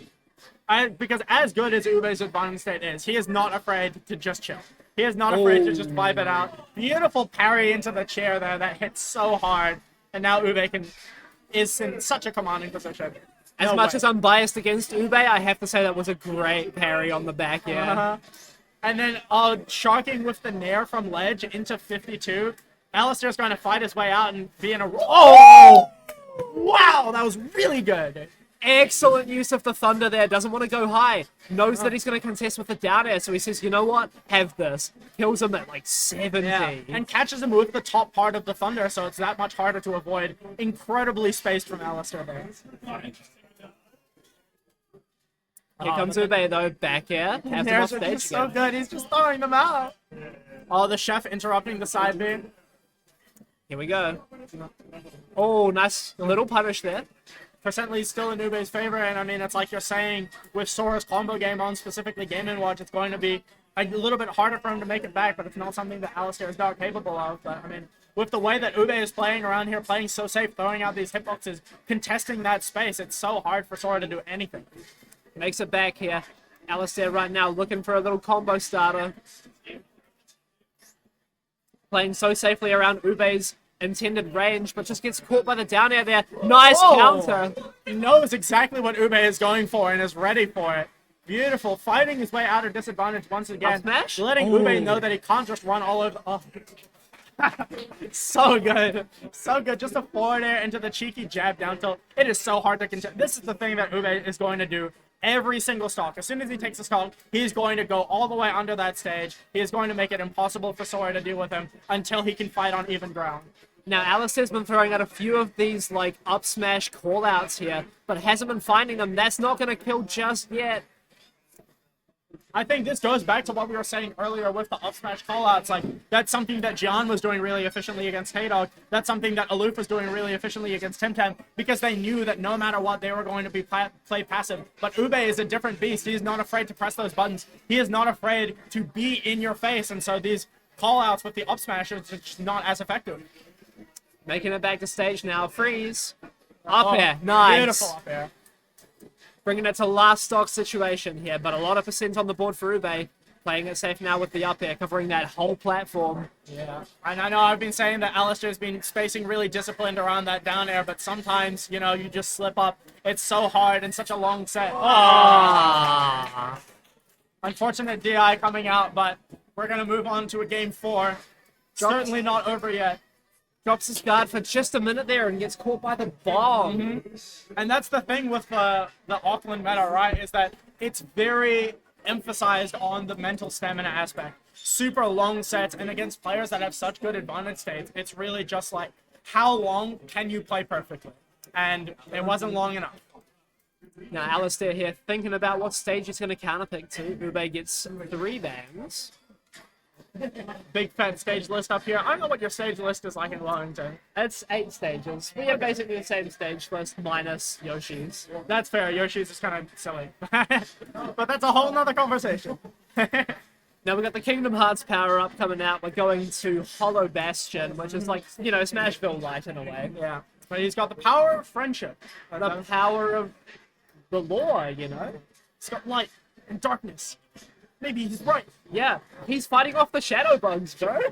No, for real. Game & Watch is so heartless. Anyway, moving into a game 4, you're going to see Ube throwing out the nairs. Oh, yeah. Oh. Okay, here we go. Pop, pop. Doesn't hit the up tilt. And this is a thing that I want to make super clear. Ube confirms, and why his advantage state is so good, is that he, like, kind of doesn't care if his moves don't hit. Yeah. Because even if his moves don't hit, you're getting frame trapped, right? He's in a position to where even if his moves miss, even if he drops the combo, he can still capitalize. And you're seeing that now. I mean, 98% from like a handful of new advantage states, and it's still going. Oh, Very unfortunately lucky falls there. out on the back air. Very lucky for Alistair that last hit didn't connect.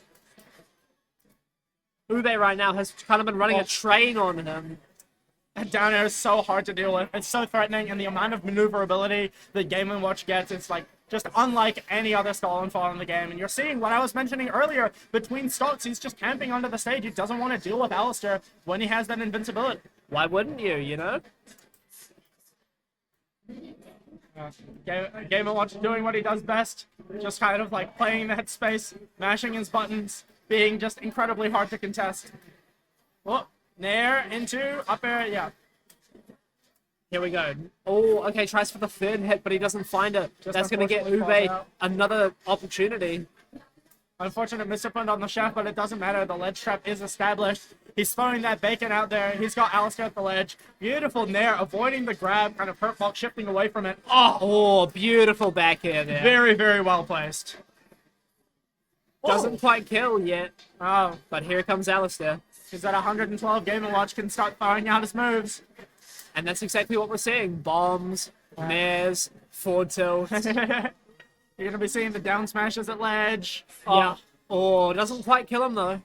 He's just so consistent is the main thing. He knows exactly. Oh, jab down tilt is dirty. It's just no matter what you do, he has an answer for it. It's no matter what option you pick, he's ready for it. It's disgusting. Has lapped him in percent now. Alistair looking a little bit lost in this set, maybe. And I mean, I don't blame him. Game & Watch is a hell of a character to fight against, especially when piloted by such a experienced player and advantage as Ube. I mean, as Lucina, you know, he was a terror on the ledge, and now with Game & Watch, with that bacon, with that back air, it's only more so. The percent is climbing, and it doesn't look like Alistair knows what to do. He can't find his way back. He does got a little bit of ground now. Here we go, getting back to center stage. Nice side B, fighting his way out, but that's going to be it. Yeah. It just takes one mistake and you're gone. Ube taking it to the bank. Good games.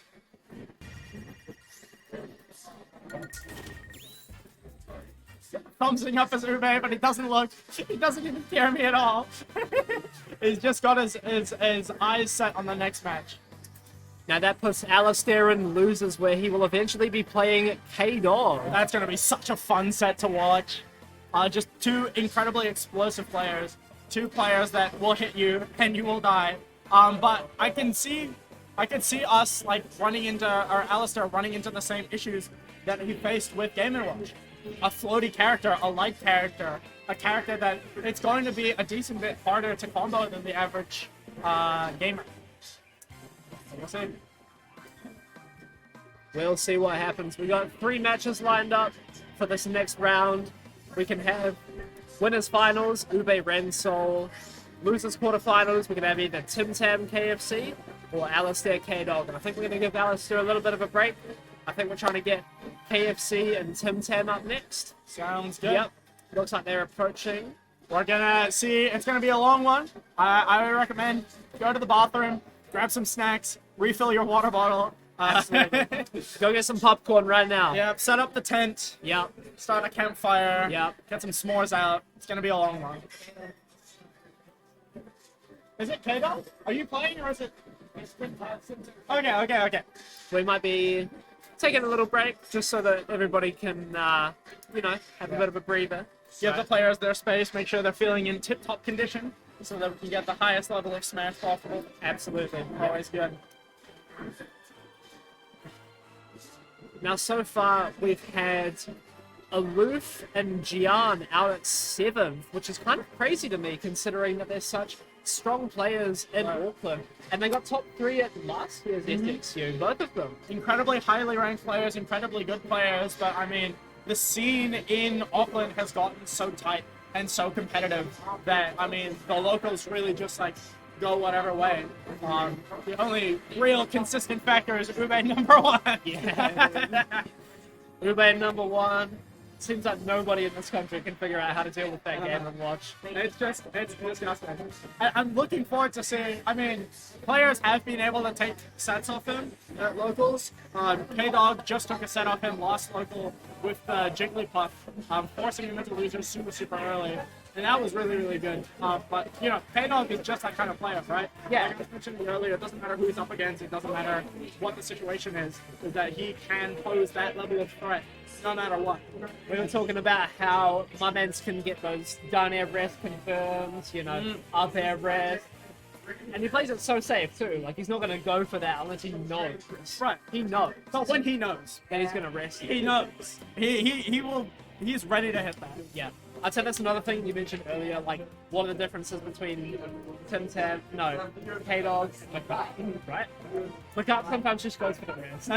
He just does it, he just whips it out. Yeah, sometimes he does. The view count? I actually have no idea.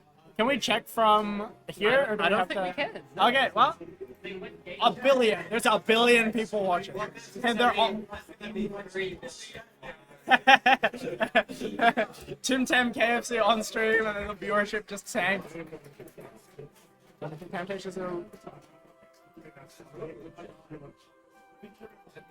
Now they're sat down, banning the stages. I'm expecting to see Steve, Sonic. I think he's gonna go Sword Fighter. I think Knee Sword Fighter is his Sonic counterpick because of how much Sonic can struggle with dealing with those shurikens. You're going to be seeing, if this goes the way that Tim Tam has been saying it's going to go, it's going to be Tim Tam sitting there, throwing those shurikens, using those burst options when he can, and just trying to make it as hard as possible for KFC to be able to play back in the way that he wants to.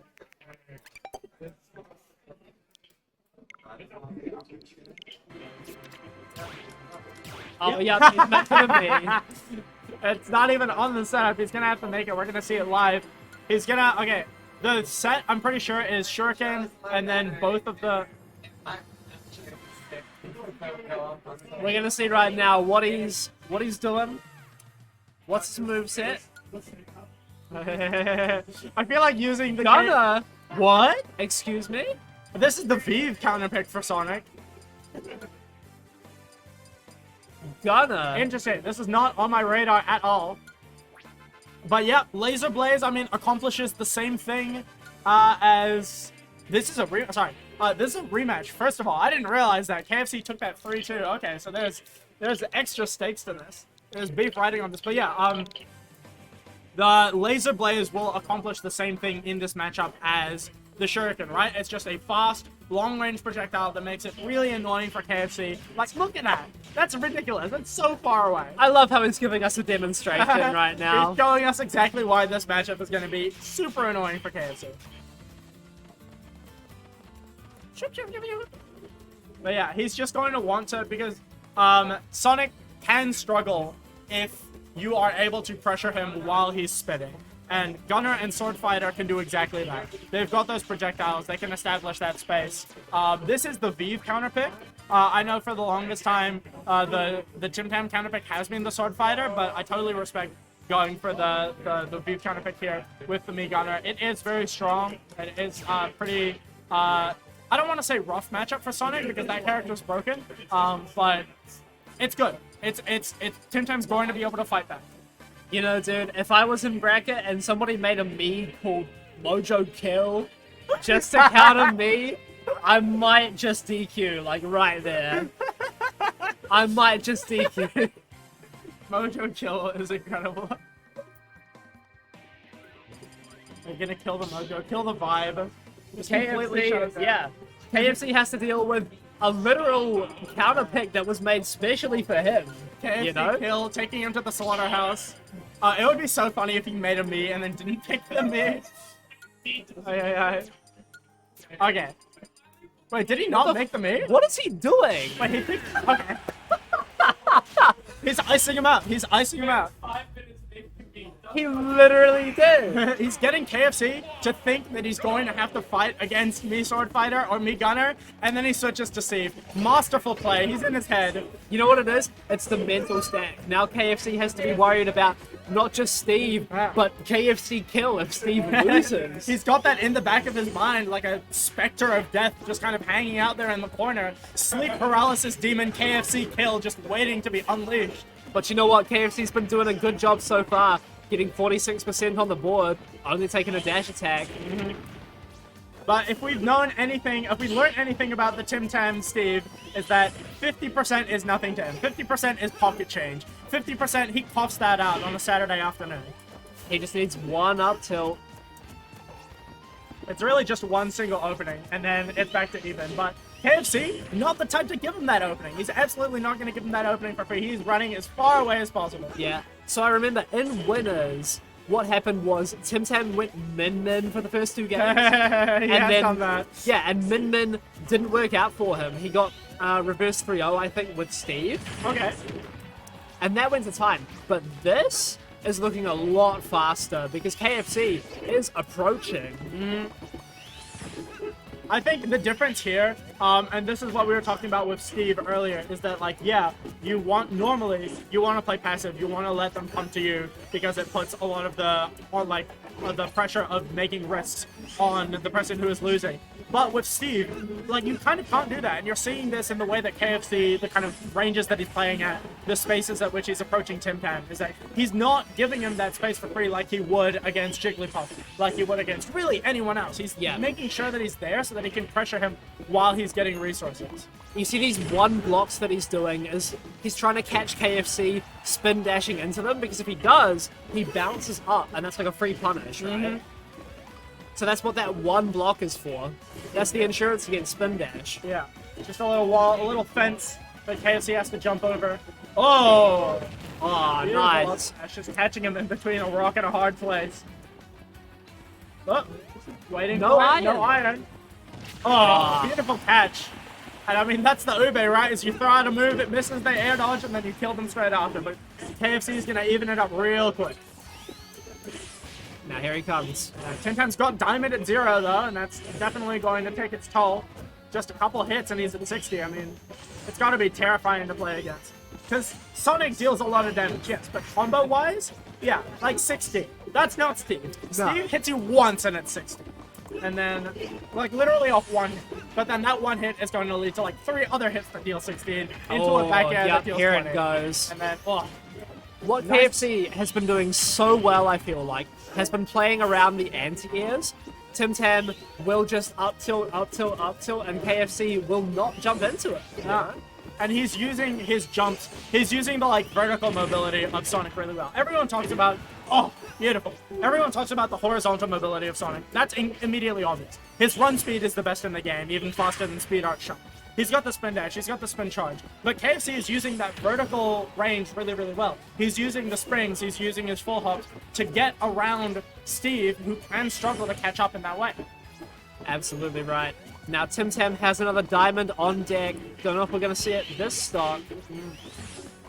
KFC is just playing incredibly disciplined. He's not giving Tim Tam the ranges that he wants to be able to use that diamond effectively. Like, yeah, he's got it, but if he can't catch Sonic, what good is it for? You see, he's content to just break the wall. He's not jumping over. Using the forward tilts to be able to break it safely. He doesn't want to make any risks. 3 minutes on the clock. 1 stock down for each of them. I mean, a timeout is definitely an incredibly viable win condition for the both of them here. You know, I wouldn't be surprised if it wins a timeout. That's how it was in winners. Right? We saw a lot of gaming, a lot of timeouts. More Smash Ultimate! I hope you guys like watching this matchup. I hope you got some popcorn. For lunch, it's lunchtime for the people in New Zealand. You get your food, you're eating it while you're watching it. Nice, relaxing ASMR spin dash to study. Oh, okay, big forward air there, and now the percents are very even. Oh! That's so big. And Tim Tam's been hitting those down Bs so consistently. Getting caught on the tail end there of the explosion. It's incredibly hard to move around, even with someone with a mobility as good as Sonic. Beautiful there, evening it up, getting the percentage lead back on his side. 2 minutes on the clock. Oh, Tim Tam waited. He didn't push the anti-air right away. He just waited. And then that down smash on the neutral get-up. You saw that against Aloof, and you're seeing it again against KFC. Yeah, shades of Game 5 Aloof. Nice spot dodge there as well. He's just walking forward and up tilting. Because he can. Because at this point, with 1 minute and 40 seconds on the clock, with Diamond, with a full stock ahead, he can. He can just do that. Alright, match out. Nice. And he's making impression to start right now. Yeah. He's talking about the human condition. He's laying it bare for the audience to see. But KFC is not having any of it. Needs to find a kill, like, now. Like, right now. 1 minute and 20 seconds on the clock. Timeout is Oh. absolutely in play for the both of them. KFC needs to make something happen. Yeah, he had the right idea with the back air there, but Tim Tam interrupted it, and now it's looking like more and more impossible for him. He doesn't have any blocks, though. Oh. Really good attempt from Really That good was- attempt from KFC on the edge guard. A great recovery from Tim Tam, though. No resources, nothing, and he still made it back. Well, and I mean, like, Tim Tam is very well within kill range, but at this point, so is KFC. I mean, no way. Oh, you're fine. Well, trying to catch it with the anvil. Nice. Forward air. But And with I mean, 40 seconds left on the clock, do you really think it could happen? right, it's a lot.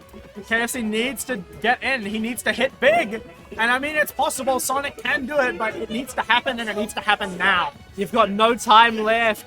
Tim Tam is building a wall. He's keeping KFC out. He's making him pay for it. 20 seconds on the clock, 10% on the board, 17, 15 seconds left. I mean, the numbers just aren't adding up. 9, 8. Oh my god, look at him. He's rolling. Yeah, He's Tim rolling. Tam knows that he's fine. He's having a good time. Alright, there you go. A mathematical impossibility, and Tim Tam's gonna take game 1.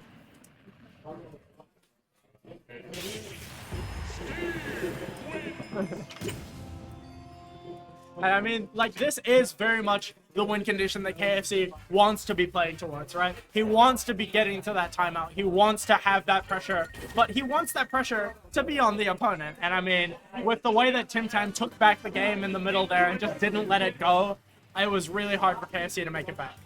You know when you're playing Minecraft and it's your first day and you just want a place to hide, so you mine some random ass blocks, put up some random walls, dig a hole. That's exactly what he's doing right now. You just need some sort of shelter to make it through the night. And Exactly, and he did. Yeah. He made it to the day. The sun has come up on the Tim Tam game plan, and we're moving into game 2.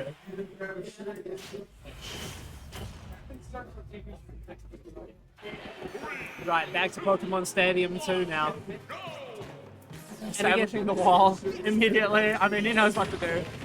What was crazy to me is that like KFC had such a solid lead on the first stock in that game, and then Tim Tam just closed the door on him. Yeah, I mean, and that's what we were seeing in the aloof set as well. Is like Tim Tam is so adept at taking these hits and running with them. He's so adept at it doesn't matter how much of a lead you have. I'm going to forward smash, and you are going to run into it. Oh yeah. Now a slow start this game. Putting down some 24%. dirt. Nice, runs under it.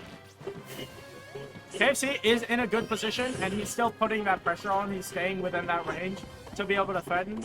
But this is definitely the way that KFC wants to be approaching this match. Oh yeah. Close enough to choke out resources, but not far enough to where He can't, you know, punish Tim Tam for whatever he's doing.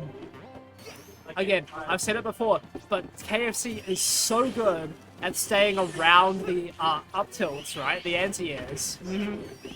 he's using that vertical mobility. I mean, with these spin dashes, they always end with him jumping, and it's so hard for Steve to catch. But when he does, I mean, 45% on the board, and the percent lead is flipped back around to Tim Tam.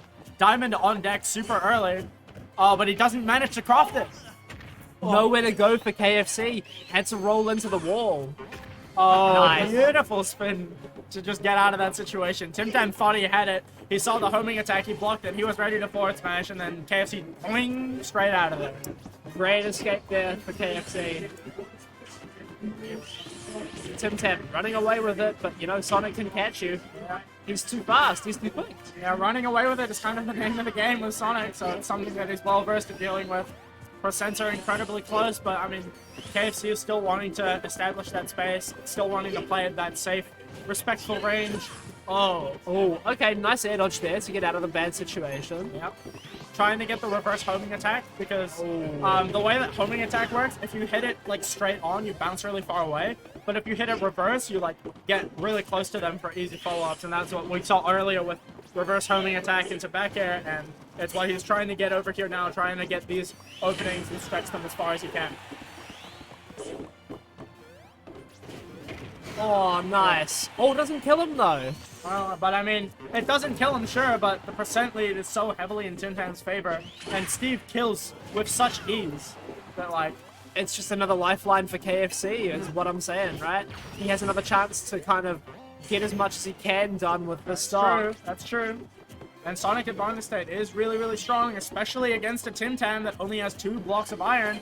1 block of iron now, but he's mining, and KFC is not there fast enough to be able to stop him. Building up the resources, getting those anti-airs down, it's so hard for him to do anything. He's mining, he's crafting, he's playing the game. This is the game as Sakurai intended. It's so faithful to the original series, but he doesn't look. He's got his tools, he's got his resources, he's got his little shelter. He is fine. He is having a great time. 3 minutes on the clock and not a single stock has been taken. Oh yeah, this is how it was in Winners. Uh-huh. This is exactly how it was in I'm Winners. surprised to hear KFC Tim Tam. It's a long one. It's a war of attrition. It's a battle of the mind. Oh. We're seeing KFC managing to run around here, but Tim Tam is evading him just as effectively. And I mean, at this stage, it is Tim Tam that is the one that needs to be evaded. With KFC just trying to make something work, but Tim Tam playing so disciplined, so clean. KFC's still hanging on to this first stock somehow. He's making a miracle happen. But that being said, he's holding on to the stock, but he's not making anything happen on Tim Tam. Oh, yeah. I mean, the percent gap is just getting wider and wider. Oh! Okay, had an opportunity there Yeah. for something, but didn't Oh. quite find it. Up air? No, trying for the back air here. Knows that a single back air with this much range, this much percent is going to be the end for Tim Tam. Oh, nice dash attack there just to throw off his timing. Yeah. KFC thought it was safe, but no. putting that massive hitbox in the way is just so hard and so big and so strong, and it lasts for so long. I mean, it was a matter of time. Alright, breaking the zone here with the dash attack. But Oh! big damage here for Tim Tam. The back air into the up air, trying to get something big. Back throw. Not gonna kill though. No, not yet. But KFC's edge guarding has been historically fantastic, and with Sonic's super long-lasting hitboxes, definitely can make something happen. But Tim Tam just muscling his way out with that near to forward air. Now he has his back against the wall. He is completely safe there. Oh, I spoke too soon. He's got to get his back against the wall, brackets safe. Back against the wall, brackets good for him, actually. Yeah. But KFC doesn't care, just punching straight through it in a very Steve-esque manner. Forward smash through the blocks is a tale as old as time, and KFC is turning the narrative around. That must hurt his knuckles, yo. Punching straight through stone. Now, big percent lead here for Tim Tam, and the time is running out. We're getting back to less than 100 seconds now. It's crazy. 1 minute and 30 seconds on the clock, and only a stock has been taken either way. Yeah, both these guys still have a whole nother stock to play with, which means we're almost certainly going to see a timeout here. This is Auckland Gaming. This is the top-tier meta. This is the future that Sakurai envisioned. He wants us to play as much Smash Bros. As possible, and it's happening. Do you think Sakurai lives in fear of what he has created? I think Sakurai looks down on all of us, smug that he can inflict this suffering. Do you think Sakurai is looking at us like, why are you guys doing this? Why are you not playing the game with all these items I put into it? The game would go by so much quicker if you could throw a Pokeball at your opponent. Yeah, like if KFC could spawn Kyogre right now, he might have a chance, you know? Just blowing him off the stage, getting him into that edge guard position that he's been so adept in. But I mean, Tim Tam's recoveries have been really, really good. That using the Sonic edge guarding that's been so good, it's been really, really hard for him. But we're gonna see if he can make something work of it now. Oh. Here we go. All right, he's getting a few stray hits, but he's, again, gonna run out of time before Tim Tam starts mining again. You know? 20 seconds and a 70% difference. I mean, he needs to find, like, the kill Yeah. right now. He doesn't need percent, he needs a kill right now. he needs a spin charge into a forward air. He needs a Randy forward smash. He needs something, because otherwise this game is going to go the way of Tim Tam. Oh! Oh! Oh! No! Run away! He makes it happen! Run away! Run He away! makes it Run away! He Good makes job. it happen! KFC! With the spin charge, taking it back in the nick of time, with seconds on the board. Insane plays from Mr. Fred Crimson. That was exactly what he needed. That was disgusting. With less than 10 seconds on the clock. There was You guys, timeouts can be hype. there were like two things that he could do in that, like, three things that he could do in that situation to make things work, and he managed to pull one out of the hat. Absolute highway robbery from the Sonic being able to take that. Held him up at gunpoint. Said, I'm gonna take your stock real quick. You got 5 seconds to make something happen. Sorry, time's up. You're dead. Now, game number 3. This is a very crucial game. Both these guys have 1-1 on the board. You want to go up 2-1 in this war of attrition. Absolutely.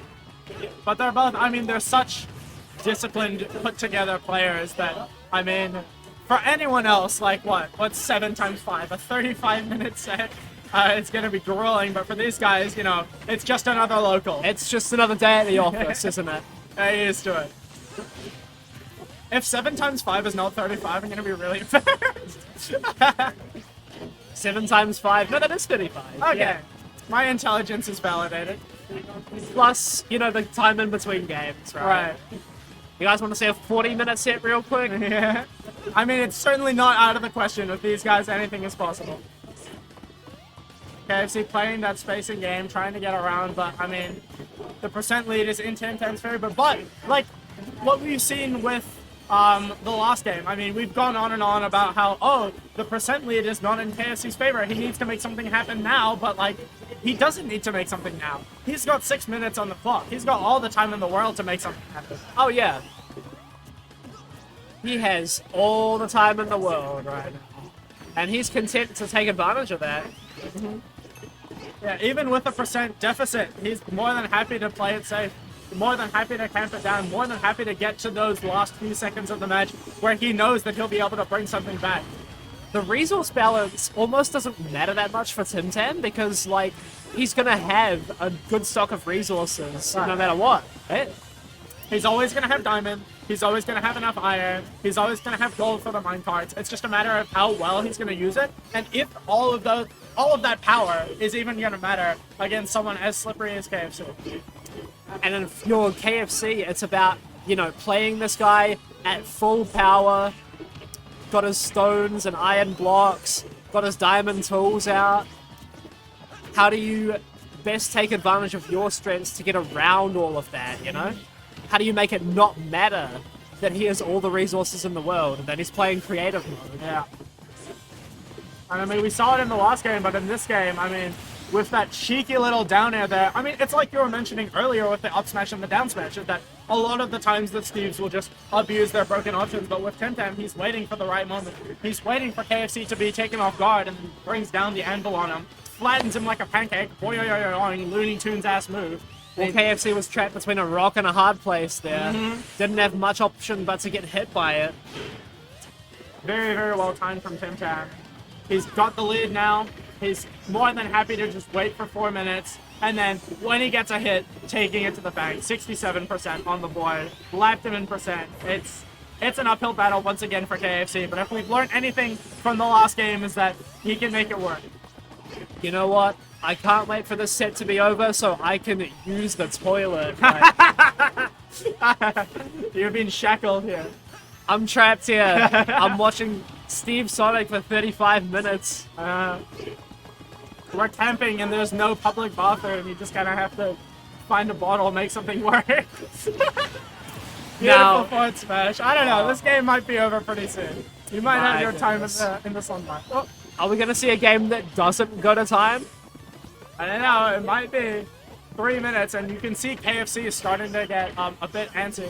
He's starting to get like more into needing to approach. You're seeing him be a bit more aggressive with these dash attacks, with these landing dares, really pressing that advantage. And yeah, that's what he needs to do. He is running out of time, and with a 2-stock deficit, he needs to make something happen. Beautiful. There you go. Nice. That's what you want to see. Shades of the last game there, taking it with the spin dash forward air. And that's a lot of pressure just immediately taken on KFC. He knows that in 2 minutes, he can make this back. But that being said, he's still trying to make it work. Going for the forward air, trying to establish that stable control. Oh, huge forward smash there for Tim Tam, though. Oh! Beautiful DI. Okay, Just avoiding yeah. the spike situation there. Nice DI from KFC going into the stage. But 120%, 2 minutes on the clock. Tim Tam with 2 stocks left. 36%. All the resources in the world. I mean, Up smasher. Do it. swip it out. Got the diamond. Easy craft.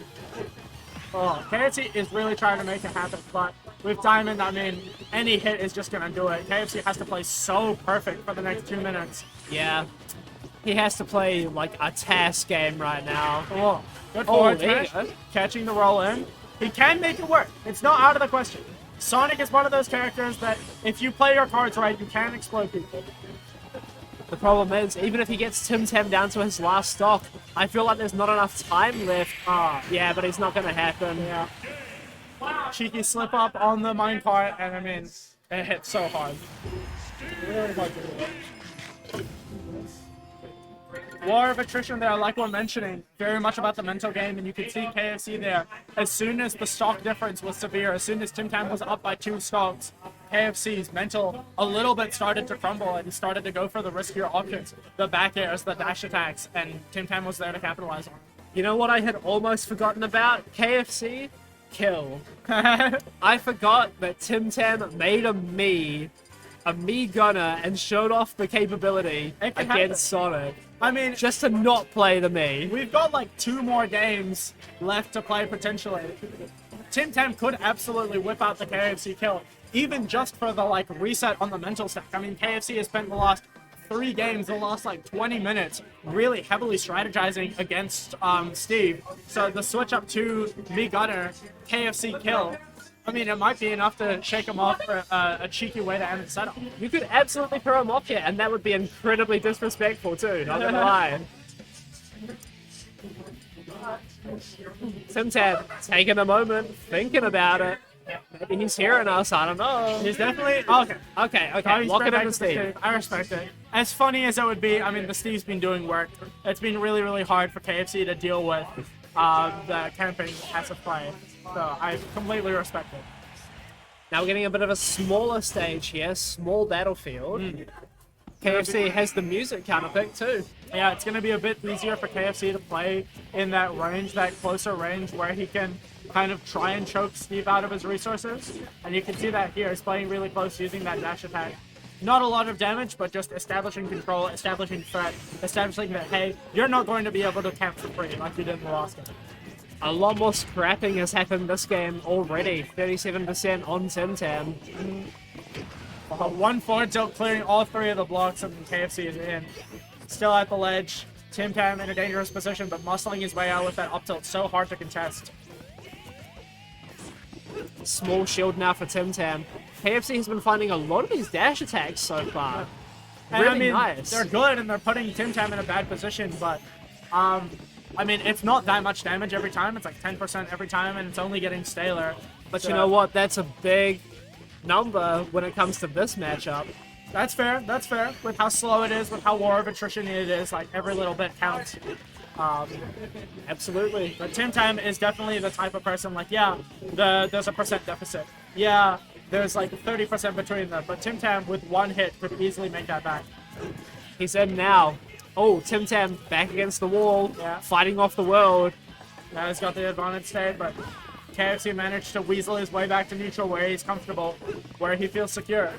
Cashing in the diamond tools, and KFC wants nothing to do with that. He's just going to hold center stage, let Steve build his house. Forward smashes the wrong way. Tries to go for it, and I respect that. That's the correct punish on dash attack. It's a laggy-ass move, but unfortunately just not facing the right direction. KFC is going to hold on to that lead. Oh, just an incredibly close set back and forth. I mean, we're talking about how much KFC was struggling in the last game, but in this game it really looks like he's got his stuff together. But, I mean, that minecart can easily turn things around. Now Tim Tam sitting in a little wooden house here. Very nice, very modern. No diamond pickaxe though, which is big. No back air, no mining, no nothing. But He's just going to cash in another diamond. yeah, spending the diamond, and I feel like that's really good for KFC. It's not something that he's going to have to worry about again. If KFC can take the stock really quickly, that's going to be that diamond being used for nothing. If you're KFC, you want this stock so bad right now. Yeah, but you also know that you can't be too antsy with it. I mean, that's what Tim Tam's been preying on this entire game, and there's the diamond, there's that advantage kind of disappearing almost, knowing that, yeah, even if I kill him now when he has the diamond, he just has another one ready to go. He's got the money in the bank, he's got the trust fund set up, he's ready. Full stock of blocks, full gold and diamond, everything. Yeah, I mean, he's spot dodging, he's throwing out forward airs, he's forward smashing. Tim Tam is comfortable, and you can see it in the way that he's playing. He knows that KFC is not a threat to him right now, and he is acting as such.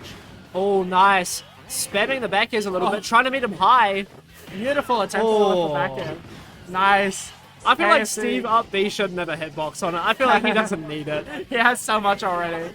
Just let me hit you. Oh, KFC just being an absolute menace with these back airs. But finding that space. And I mean, that's what we were talking about with Gian, with Aloof, those random forward smashes when he knows that you're going to play passive. KFC whipping that out and taking that stock, and now he's in a really good position. 3 minutes on the board with the stock up. This is exactly where he wants to be playing. Game's half over now. Doesn't want to approach. Tim Tam is the one that has to approach him. Much better situation. KFC just camping that in the sky, using that vertical mobility that I was mentioning that Steve struggles to deal with. Oh! Okay, now we're back to it. We're back No to... extra credit, just back to even. But KFC is more than happy to camp in this scenario. He's going to take this ledge trap as far as he can go, and then just back to neutral. Right there, yep. Oh, good anti-air. Unfortunate, no catch on the grab, but I really respect the attempt. Just a bit out of the distance, and now Tim Tam has that lead, and yeah, like you're mentioning, 11% is not a lot, but in this matchup where it really comes down to that minute difference in percent with the timeouts, I mean, it goes a long way. What you got to consider if you're KFC, you're breaking down these walls, but Tim Tam, as soon as he's about to be forced out, he just jumps over. I feel like you got to be taking advantage of that. You got to be anti-airing him. Yeah, and I mean, Sonic has the tools to do that. He's got that long-lasting forward air and back air. He's got that up air that can scoop and combo. Oh! Breaking. Still alive, though. Never mind. Yeah. Jinxed it right as it happened. A cheeky back air into a cheeky minecart, and suddenly this game is looking like another uphill battle for KFC. 2 minutes on the clock, an entire stock down. Game 4. Tournament game. I mean, might be over, chat. It might be. Mathematically, 2 minutes may not be enough time for KFC to bring this back. true, but he's done the impossible before. Don't count him out just yet. KFC can do it, but he needs to be making the moves. He needs to be pressing these buttons. He needs to be getting in there and making the most of Sonic's advantage state. He's been doing fantastic in neutral, but now we just need to be able to see him hit big when it matters most. Tim Tam has the wall set up. Footstool. Yeah, it's beautiful. Just cutting him out of the minecart. He's got him at the edge here. He needs to make the most of this. He can't just let Tim Tam scurry back to neutral, and that's exactly what he does. Punching his way out with that back air, and it's just incredibly hard for KFC to make his moves here. Okay, he's making damage. Okay. He's bringing it back. We love to see the back air. But Tim Tam is so content to just stall. Stall. Yeah. And I mean, even if he takes this stock, he's got a minute to make up 86% on the last one. It's looking rough. Oh, beautiful combo off the minecart. And he's just crafted. He's not giving KFC a single moment where he doesn't have to worry about the back end. Immediately, as soon as his pickaxe breaks, he's crafting it again. And he's got diamond again. Even if KFC takes this stock with 40 seconds on the clock, he's just got another diamond. And it's just looking so hard. He's closing the door. He's changing the locks. He's saying, you will not pass. You will not get higher than fifth. Tim Tam playing such a solid game plan. KFC doesn't appear to have an answer for. And I feel like at this point, sure, Tim Tam has no iron. Oh, Yeah. but it doesn't matter. That's it. A clean forward smash when KFC was expecting at least, and just smacking him out of the loser's bracket. Beautiful play from Tim Tam. Incredibly disciplined, incredibly safe. Just incredibly taking his openings when he can. I don't know about you, but this seems like a good time to use the bathroom. I'll be back. In the meantime, I will hype up the next match. We are going straight from one extreme. I'm gonna move to the interlude. Hi everyone, it's me, Puffer McSparkleface. We are going straight from one extreme of the like kind of passive play spectrum to the other, right? We've got Sonic and Steve, super timeout heavy characters, and yeah, they are explosive, but that's not really the way that KFC or Tim Tam goes about things. That's not really a way that they like to play the game. They like to play it very slow. They like to play it very conservative. They like to play, okay, I'm going to take my damage when I can, and then I'm going to retreat back to a state of the game where I feel comfortable, which is neutral. Alistair, BL, K-Dog, that's not the kind of gamers that they are. Sure, they're playing characters like Sora and Jigglypuff, who can play very passively, who can sort of play that slower neutral, who can just kind of chill and wait for their moment. But the key difference is that both K-Dog and Alistair are really balls to the walls when it comes to their advantage. They're not like KFC and Tim Tam, where they want to take their hits and then retreat back to a position where they feel safe. As soon as they get a hit, they are wanting to take that as far as they possibly can. You saw it in the set, the K-Dog set, when he was going for those big rest confirms. You saw it in the Alistair set, where he was juggling Ube for as long as he possibly could, using that massive up air, using that super long-lasting up B. And that's what you're going to see some more of again in this set, is not that what we were seeing in the last one, where they get a hit and then they go back. You're going to see, sure, passive play and neutral, but once someone lands a hit, they're going to take that as far as they possibly can. Bang! Moving on to the game. Incredibly exciting. And now, Alistair, I feel like, has a bit of an advantage going into this match because he has Jigglypuff experience. There is a Jigglypuff down in Wellington. There are no Soras up here. I think Tim Tam might have like a cheeky little pocket Sora, but I mean, a cheeky little pocket Sora from Tim Tam and Alistair's Sora. Alistair BL, the Sora man himself, the difference is night and day. And you're already seeing Sora, like, take advantage of these really massive, long-lasting, disjointed hitboxes, and it's incredibly, incredibly hard for Jigglypuff to be able to approach. But once she's in, a quick 40% on the board. Hello, welcome back. I am back, and I hope I didn't miss too much of the action. This is not, in fact, KFC Tim Tam. This is Alistair and K-Dog. Yeah. And you're seeing what I was saying earlier with, like, how relatively comparatively few hits they are getting, like, it's few openings, rather. Is that they're getting an opening, and then they're going as far as they can with that. Cool. Jigglypuff now just playing safe. But Alistair with these grabs, he's been getting these really consistently throughout the game, knowing that as soon as Jigglypuff is on the ground, she's scared. She doesn't want to be dealing with these disjoints, and then Alistair's there with the grab, ready to capitalize on that. Now, Alistair does have a bit of Jigglypuff experience from McCarp and Wellington, but K-Dog, I feel like, plays a different type of game, you know? Yeah. All the experience in the world. Listen, if you're getting hit with a back air, you're getting hit with a back air, and that's going to take it. Incredibly strong move. And now Jigglypuff, she can just chill. K-Dog, like with Tim Tam, very, very passive player, happy to take his time, but Alistair's advantage set at the sledge is really good, keeping him there still. Here comes K-Dog, though. Oh, nice, interrupting it with the pound. Yeah. I love the slap sound effect on that move, too. You know, it's just terrifying. Every time K-Dog hits anything, I can feel the subtle foreshadowing, the hard cut to the rest. Like, it's gonna happen. Now, just barely staying alive is K-Dog. Needs to land, goes to the ledge, smart option. Totally fine. And I feel like that's going to be a really big thing in this matchup, is how effectively Alistair can keep K-Dog in the air. Because that was the thing that he was doing really well against Ubin, is using that up air in order to be able to control that aerial space. And against Jigglypuff, another really floaty aerial-based character, that up air is going to do huge work. But right now, I think K-Dog is recognizing that. I think that K-Dog knows that if he spends too much time in the air, Sora is going to cut like a knife through butter and just swing out.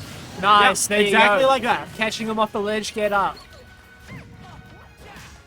Cool.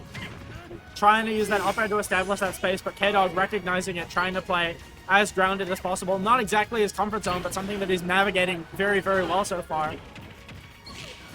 Now, Alistair, right there, you saw he was trying to stay underneath K-Dog as K-Dog was stalling in the air, but K-Dog smartly coming down with the back air. Yeah.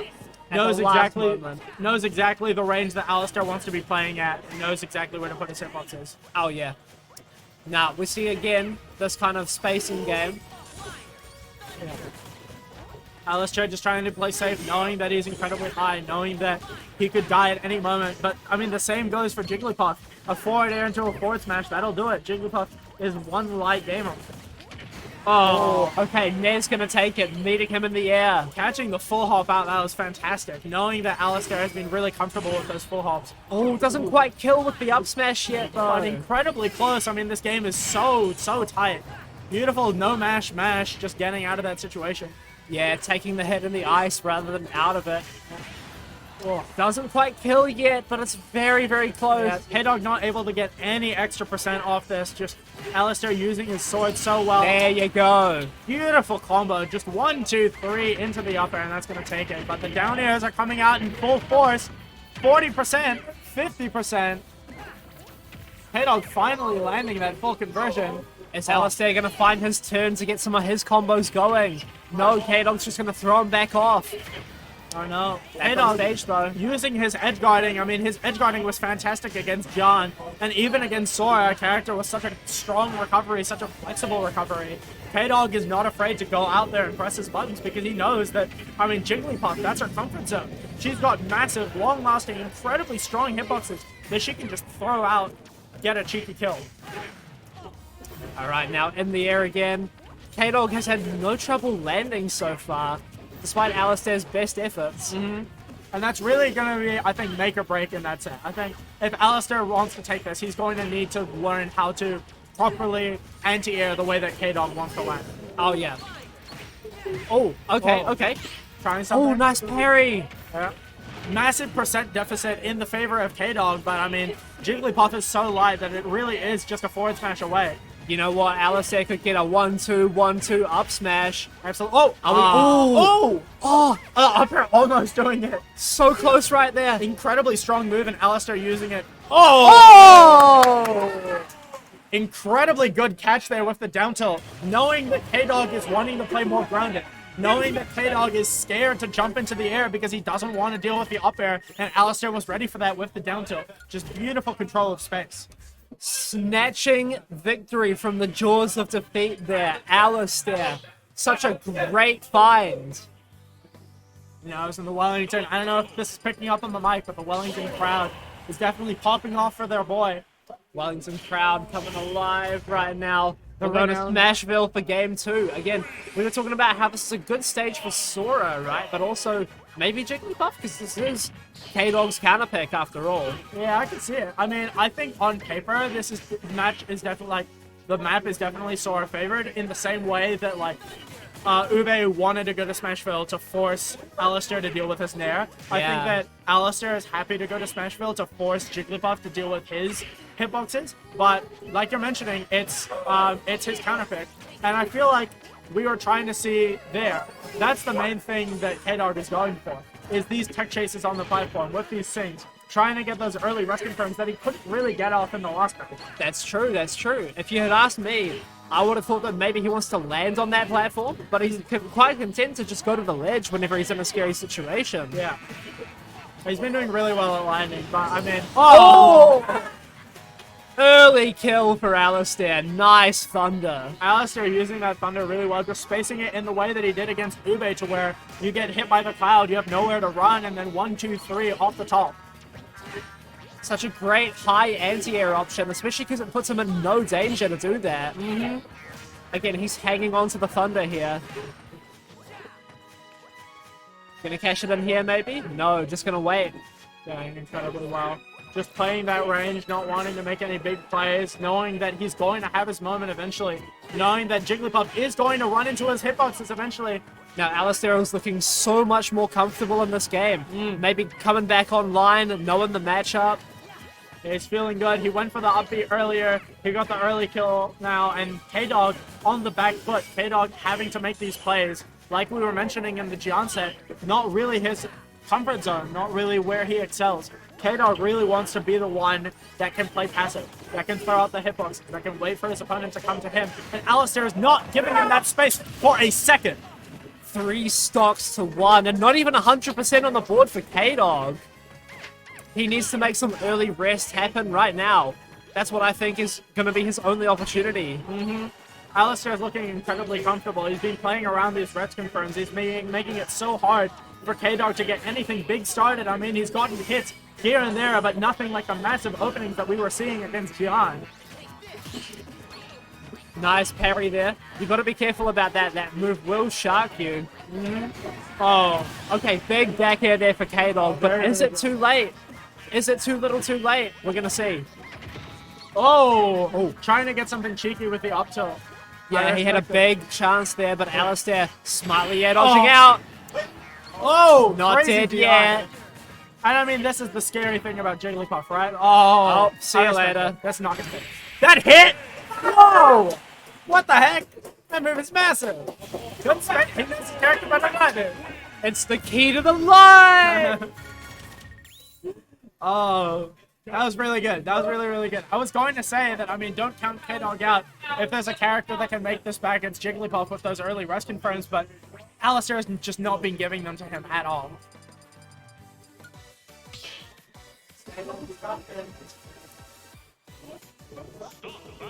I think Alistair's been doing a really, really good job of knowing, because he plays, I feel like this is the Jigglypuff experience coming into fruition. Oh, is that yeah. He kind of knows when the rest confirms are going to happen. It's not like with me and I see Jigglypuff and I get hit once and I'm like, oh, I'm going to get rested now. Alistair knows when he's going to get rested and when he's not going to get rested. He knows the kind of threat ranges that Jigglypuff wants to play as, and he knows how to play around. And that's been doing wonders for him so far. Now we're going to Battlefield here for Game 3. K-Dog adding some more platforms, wanting to get more opportunities for a rest confirm, possibly. Now he's doing a good job so far, keeping Alistair humble. Oh, nice. That's exactly what he needed. Yeah. Oh, he tried it again. That's so greedy. I mean, I respect it, but you really need to hit those rest confirms right now. It's tournament game, losers bracket, 2-0. Like, that was the... He missed the timing on it. And you know K-Dog's gonna be beating himself up about that right now. I mean, the percents are close, but mentally, 2-0, potentially lost game of the tournament, and missing 2 rest confirms in a row, that's gotta take a toll on the young pup. Especially since he had the opportunity there to just up air rest, but wanted to go for another sing. And he's gonna pay for it with his stock. Alistair controlling that ground space so well, knowing how scared K-Dog is of that up air, knowing exactly where he's going to run into, just that safe little poke that can lead into a kill. Alistair just doing an incredibly good job of not letting K-Dog into the ranges where he wants to be, but finding that edge guard finally, getting into that space where he's comfortable, knowing exactly where Alistair's going to be, and sticking his pink little feet right in. Here comes K-Dog now. Doesn't get anything off with the pound. We're going to reset to neutral. Here comes a down air, though. Huge opportunity. Oh, trying to get the rest on the platform. I respect it. This is exactly the kind of plays that he wants to be making, and he does have the percent lead. Oh. Alistair needs to fight his way out of the corner. He does. Back to center stage. But I understand now the platform placement. He wants to be able to have that in order to be able to move around the air more safely. But he's just playing so grounded now. Beautiful back air. He's playing so disciplined and so restrained. Like, I know I was just mentioning that his mental is probably destroyed from missing 2 rests, but from the way that he's playing, you wouldn't notice it at all. He's been doing incredibly well. Absolutely. He's got a sizable percent lead here. Finds the opportunity for a back air. Isn't going to kill, but he is going to get a good edge guard situation here. What does he make of it? Just going for the classics. Just full hold back air, hitting him where it hurts. Oh! Incredible chase from Alistair, knowing that he's going to mash out of that ice, knowing that he's in a dangerous position, knowing that that up air dodge was going to come out, and just being right there to catch him. Excellent air dodge read there from Alistair. Completely reversing the roles. He has just been so good at knowing exactly where K-Dog wants to be and just not letting him have that space. He's done it with the down tilts, he's done it with the up airs, and he's continuing to do that even in neutral, of just putting his key right in the spaces that Jigglypuff wants to occupy. It's just incredibly suffocating. Making good use of the magic right here as well. Throwing out these spells. Do you believe in magic? Cycling into that thunder that he's been using so effectively to be able to catch Jigglypuff off the top. Knowing that if he gets a cheeky thunder off, it's just going to be so much damage. Absolutely. K-Dog right now sitting at an uncomfortable percent. Alistair finally losing his second stock to the dash attack. It was an incredibly good dash attack, and I mean, the percent is definitely in Alistair's favor, but if K-Dog manages to hit one of these rest confirms that he's been so close to hitting this entire game, it might be game 4. We don't know. But Alistair's not going to give it to him for free. Certainly not. Scary situation there. K-Dog has to land. The shield pressure on the platform is just so oppressive. Just he can throw out as many moves as he wants in the air. I mean, Jigglypuff has been the queen of the skies for a while, but Sora's coming in here to contest that title. Beautiful stuff. And Alistair's moving on. 3-0 in Alistair's favor. He's a trooper. He's marching on through losers. And next up, he's going to have to play the man, Tim Tam. But we might be getting winners set first. Winners finals, Ube versus Rensol. Ube taking... Okay, so, yep. Ube moving up to the setup. Rento following suit. We're going to see a bit of an Auckland Classic winners finals. It's a tale as old as time. Ube versus Rento. Game & Watch versus Lucas. This is Auckland. Well, I am incredibly happy that Listen, I want Alistair to make it because I want to see the Wellington. I want to see the Wellington making it far. I want to see the bracket being shaken up. It's good to see him coming in, showing Auckland what it's worth. I want Alistair on that podium so bad. So bad. I want Tim Tam to be out at 4. You know what I'm saying? I mean, listen, Alistair's been doing a fantastic job. Yeah. My condolences to him that he had to run into the goat Ube, but everyone else has just been tearing for what I understand. Absolutely. Right now we've got Ube, Rensol sitting down, deciding on their music for game 1. Nice. I mean, these guys are close friends. They've played this set a million times. They're both incredibly comfortable in the matchup. They know what they need to be doing against each other. And it's just going to be classic Auckland. Just another local for them. Ube Rento winners finals. They know how it's going to go. They know what to do. They know how the opponent's going to play. And we're going to, I feel like seeing a lot of that familiarity in the way that they play. Maybe a couple reads in situations where another player might have just, you know, played more conservatively, but because they know each other so well, they just go for it. A very studied matchup for both of these guys right now. As you were saying. Ube hovering the mid gunner, just locking him for a minute. That is really funny. What's up? That is really funny how he was hovering over the meat gunner. KFC kill. Can you imagine if he just like took the meat gunner, right? Or the meat sword? Yeah. We're having a bit of technical difficulty on the player side of things, trying to get the audio working. Ube definitely wanting to get those headphones in so he can lock in as much as possible. We're going to be seeing a lot of what we've been seeing just throughout. I think that Ube and Rensol, unlike Tim Tam and unlike K-Dog, they are a lot more aggressive. They are a lot more, I have good buttons, I'm going to put them at you and you're going to deal with them. And they're very, very explosive in that advantage set. They're going to want to take the hits for as much as possible. I mean, Rento with those crazy edge guards, with those down airs, with those double back airs to finish off the set against KFC, versus Ube and his just like solid, consistent ledge trapping and juggling that just doesn't give up for a second. Absolutely. Both of these guys are not afraid to press buttons. And here we go, game 1 happening right now. Two incredibly buttons characters. We're going to see the forward airs. We're going to see the PK fires. We're going to see run up nair immediately. Yep. There we go. It's starting already, but beautiful spacing from Rento. Just navigating around that nair. Managing to swan it out of the air with the forward air. Now we're playing a bit of a safe neutral to start. Both of these guys kind of missing some of their windows for punishes. Spaghetti there, certainly, but Rento capitalizing off the corner pressure situation, getting a quick 55 on the board, 69, using that forward tilt. Mashing DP in neutral, I respect it, but Ube is going to be able to capitalize off that. One opening, you're at 43, you're at the ledge, but muscling his way out just like Alistair did. Very, very good.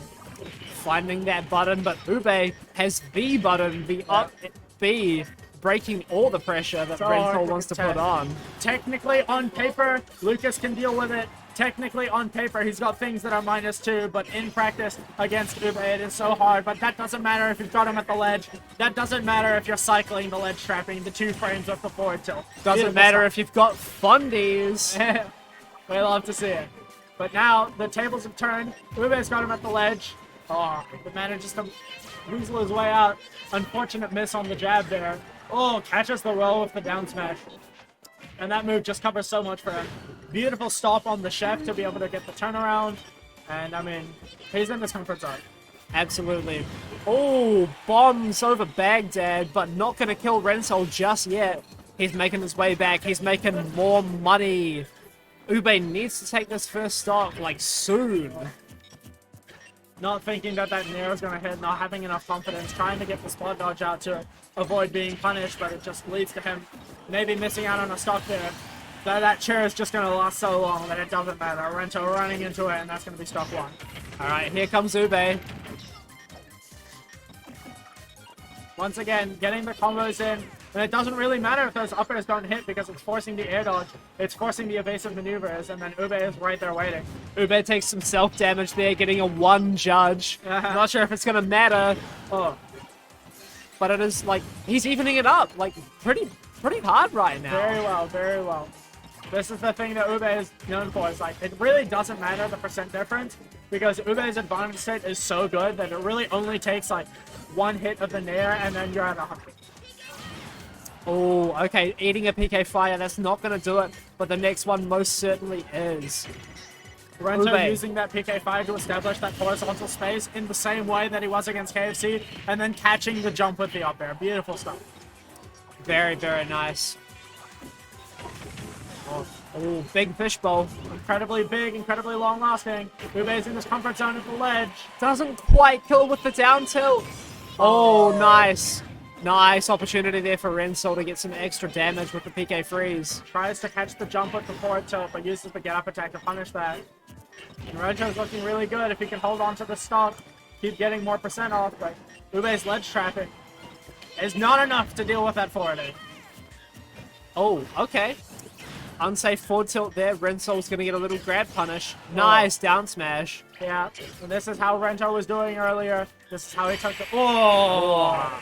And that's what we were talking about earlier in the set that Rento had, is he's so good at forcing that jump out of you. He's so good at knowing that when you're panicking, knowing when you're scared, knowing when you're going to try and full hop out, and he was always right there waiting. Beautiful stuff, beautiful corner pressure coming from. Going straight back to small battlefield now. Ube doesn't even change the music, which I feel like is giving him a bit of a power up, you know? He knows what he wants and he's sticking to it. Listen. He wants to play Renzo at his strongest, which is right now. It's really just that Ube was struggling to get the kills off. Sure, he was dealing a lot of damage. Sure, he was keeping him in disadvantage. But Renzo was managing to weasel himself out, managing to muscle himself out when it really mattered. So yeah, Ube was dealing 47, 60%, but it wasn't enough he didn't take the stocks when he needed to. Oh, but a big opening for Ube here. Has him at the ledge, throwing out the chef. Nice catch on the roll. Beautiful stuff. Nice consistent advantage state. And Ube trying to prove me wrong immediately, going for that big back air.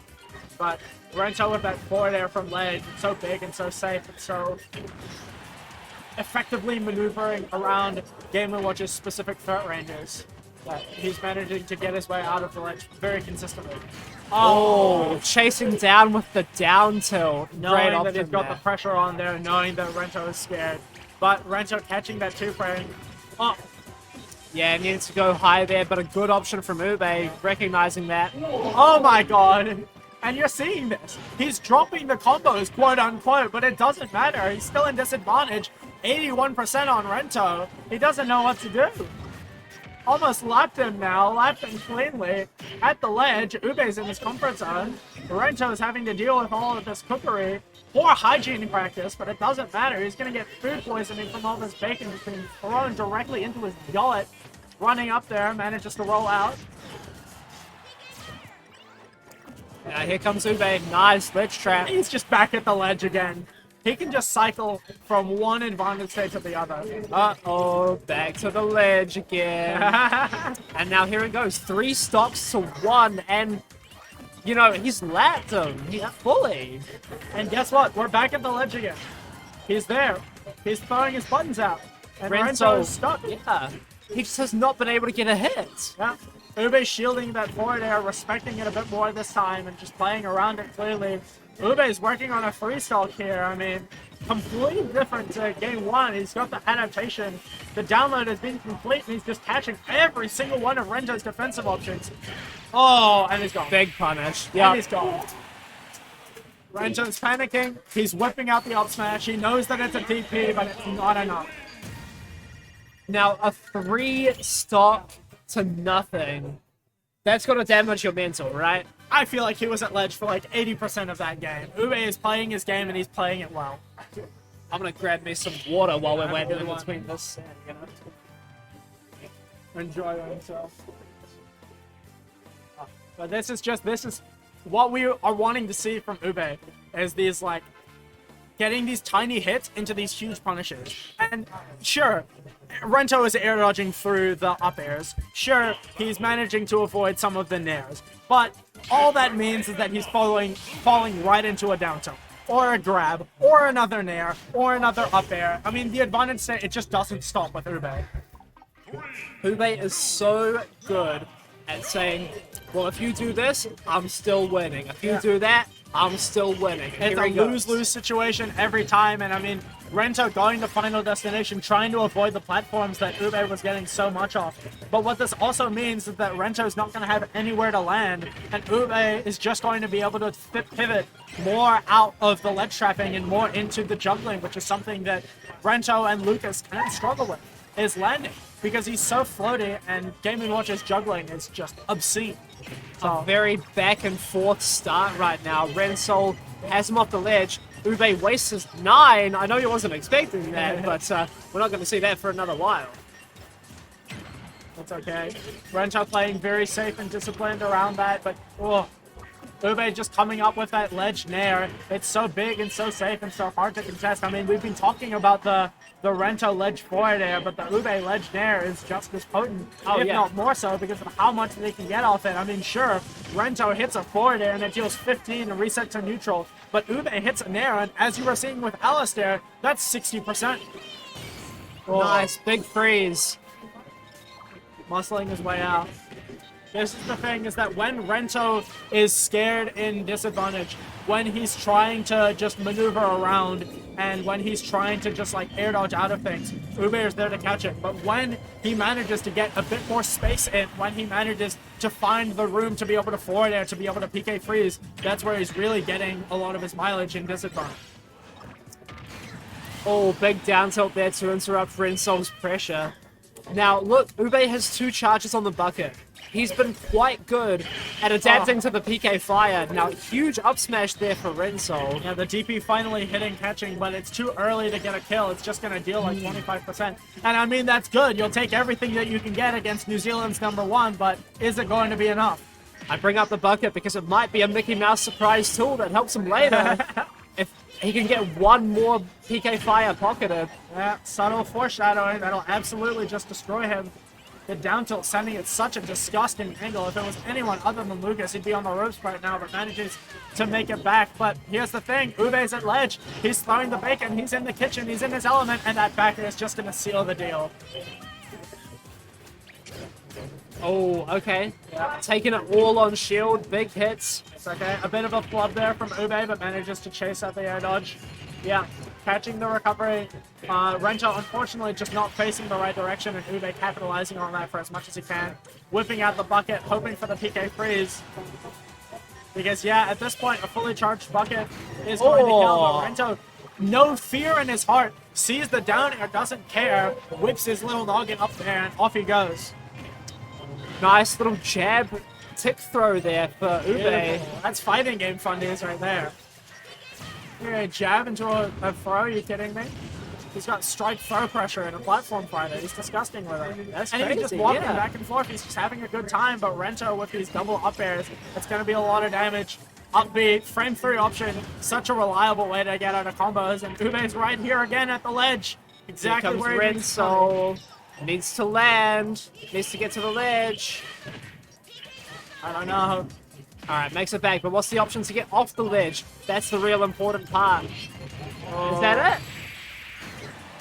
No, not quite. Nice DI, fake ass kill stream. Rento's gonna be able to make it back, but here's the thing, he can't land, he's got no platforms to run to, and he's just got an assortment of food stuff being thrown at him expeditiously. Ube's gonna put the chair right where Rento wants to land, and that's gonna take us to game 4. You have to wonder what Rensol was doing differently in the first game to have ended with a 2-stop, you know what I mean? I mean, it's just the Ube adaptation, really. I feel like it's just Ube figuring out exactly the ways that Rento is trying to get out of disadvantage and really being there every time. Because, yeah, like I've been mentioning, Rento has been getting the air dodges off. Rento sometimes being able to double jump out of things. But Ube is consistently there. He's consistently representing options to beat that. He's just covering everything that he possibly can and leaving Rento with no room to work. incredibly, incredibly good stuff. Incredibly suffocating game plan. And now Ube's got the music counter pick. Town and City, big fat stage, sure. Well, this is Rensol's counter pick. Yeah, but Ube's with the music counter pick. Right. I recognize this. This is the Ube song. Rento's got a big lot of stage to work with, and I mean, that's what he wants. He wants to be able to establish that distance. He wants to be able to throw out the PK fires, and I don't know if people from outside of Auckland know this, but Rento, okay, he's going for the Lucas. I was going to say, he's not just a Lucas player. He has a Toon Link, he has a Pac-Man. There are options, but going with all reliable for maybe the last game of the set. I feel like that's a wise decision. You don't want to be switching when you're already down 2-1, right? You don't want to have to make that comeback with a new character that you're not warmed up on. Yeah, it's a huge amount of pressure. Oh, huge big up anti-air. smash. But here's the thing, sure, it's a lot of damage, but we're just back to neutral. And that's the thing, like, yeah, Rento has been getting these hits off. Oh! I take it back instantly. His advantage state is godlike. That was a beautiful forward air, taking the stock obscenely early, 0 to death off the side of Town and City. Wonderful. Early kill there for Rensol. Ube is making his first bits of damage here, but a whole stop down. Oh! Hold on. So good! He's been talking to me about that for so long. I've been waiting for it. I've been waiting for it to happen. He was like, hey, did you know that Nair combos into footstool down air? And I was like, what? That's broken. And then he's seeing it, and yep, it's taking him to the bank. Almost a 0 to death back from Ube. I'm loving this game. It's been so much more explosive. He's so good. He's so good. It's almost like that first stock just never happened. All right, you know? we're back to even, but I mean, Rento, he's back in advantage state, but he's doing that thing. He's slinking back to neutral, and Ube, that's not something that he's going to let him get away with. Ube is pressing buttons in his face. He's not letting him get back to neutral easily. He's got the jugglers, he's got the up Bs, he's got the Nair. Oh, a bit of a desperation up smash there, maybe. He has him off stage now. Oh, Whoa. okay. Is that fully charged? That is Oh a my full God. charge bucket, It's yes. not going to be a lot because it's a multi-hit, but I mean, a fully charged bucket is better than nothing. Just a Nair yeah. into bucket, that's going to be huge. Even just a jab into bucket, that might kill at 60. It's going to be a... Oh, yeah. A bit of a weak bucket, but 20% still. Yeah, you're going to take that, and it frees up the bucket to be able to store, because, I mean, as soon as Ube had that bucket fully charged, you could see Rento, like, spamming those PK freezes because Oh, yeah. he knew he could use them. He was trying to keep him away. He was trying to do some zoning. Oh, jumping into this chair, though. Yeah, nowhere for him to go. Beautiful there. This is going to be a massive amount of percent. I mean, Ube's advantage state is just so disciplined and so well refined that he's going to take every single individual little hit. And I mean, 60% is on the board. He's on the ledge again. Ube is on the hunt with that back air. He's hunting. He's fishing. He's got all the tools to catch some game, and that game is game number tournament game, you know? Yeah. This could be it for the winner's side for Rento, but he's not going to go down easy. He's going to go down kicking. He's got that up throw there, killing even on the super high ceiling of Town and City. And I mean, if he just locks in and gets a stock like the first one, it's going to be... They can easily make this back, but Ube is at the ledge. He's got his things going on. He's throwing out hitboxes. It's not looking good. Now here comes Rensol. Ube's got the down smashes out. He's throwing out hitboxes. He's comfortable. He knows that this is his game to lose. Oh, but beautiful huge! up B, mixing him up with the angle. Ube was not expecting it at all, and he's going to eat like 30 off that. Nice PK Thunder there, but so scary still for Rensol. You can't take another back air like that. Yeah. Anything, I mean, a back air, a forward tilt, a down tilt, even just a jab that could lead into that. I mean, Ube has all the options in the world to be able to hit it. Rento going for a desperation up smash. Sure, that was going to kill, but I mean... Okay, he tries it again. A throw's not going to kill him, though. Yeah. Rento's just knowing that that's the only thing that he can do to make it work, but Ube is just cycling this ledge trap over and over and over again. 200%. I mean, all it'll take is a sneeze. He's gone. A forward air, back air, forward tilt, something, anything. 200% on Rensol right now. He's playing so careful. Ooh, gets under the bomb. That's it, though. That's it. He for was sure. maneuvering around the hitboxes, but he couldn't last out for long. Ube is going to take that and move to winner side grinds. Good stuff. Such a close game 4 there, honestly. Incredibly so, incredibly so. Honestly. I mean, Rento was keeping it up. He did have really good advantage states there. That first stock immaculate. But I think the key thing is just that Rento, a lot of the times, he was content to get his hit and then go back to neutral, go back to establishing that space with the PK fires. Whereas Ube, as soon as he got a hit in, he took that as far as he could possibly go. He took that. He didn't let advantage go for a second. The only times when Rento could get back to advantage state was when he managed to push his way back in, was when he managed to forward air back in, was when he managed to use his neutral beat in that way. Ube just didn't give him the room in those last couple games. No, absolutely, yeah. Closing the door, Ube is in winner's side grands, and now we've got one match we can play, which is going to be Tim Tam, Alistair BL. I don't know where Alistair is right now. He'll be alright. He's over there. He's over there? Yeah. I feel He's like having a chat with Charlotte. this game.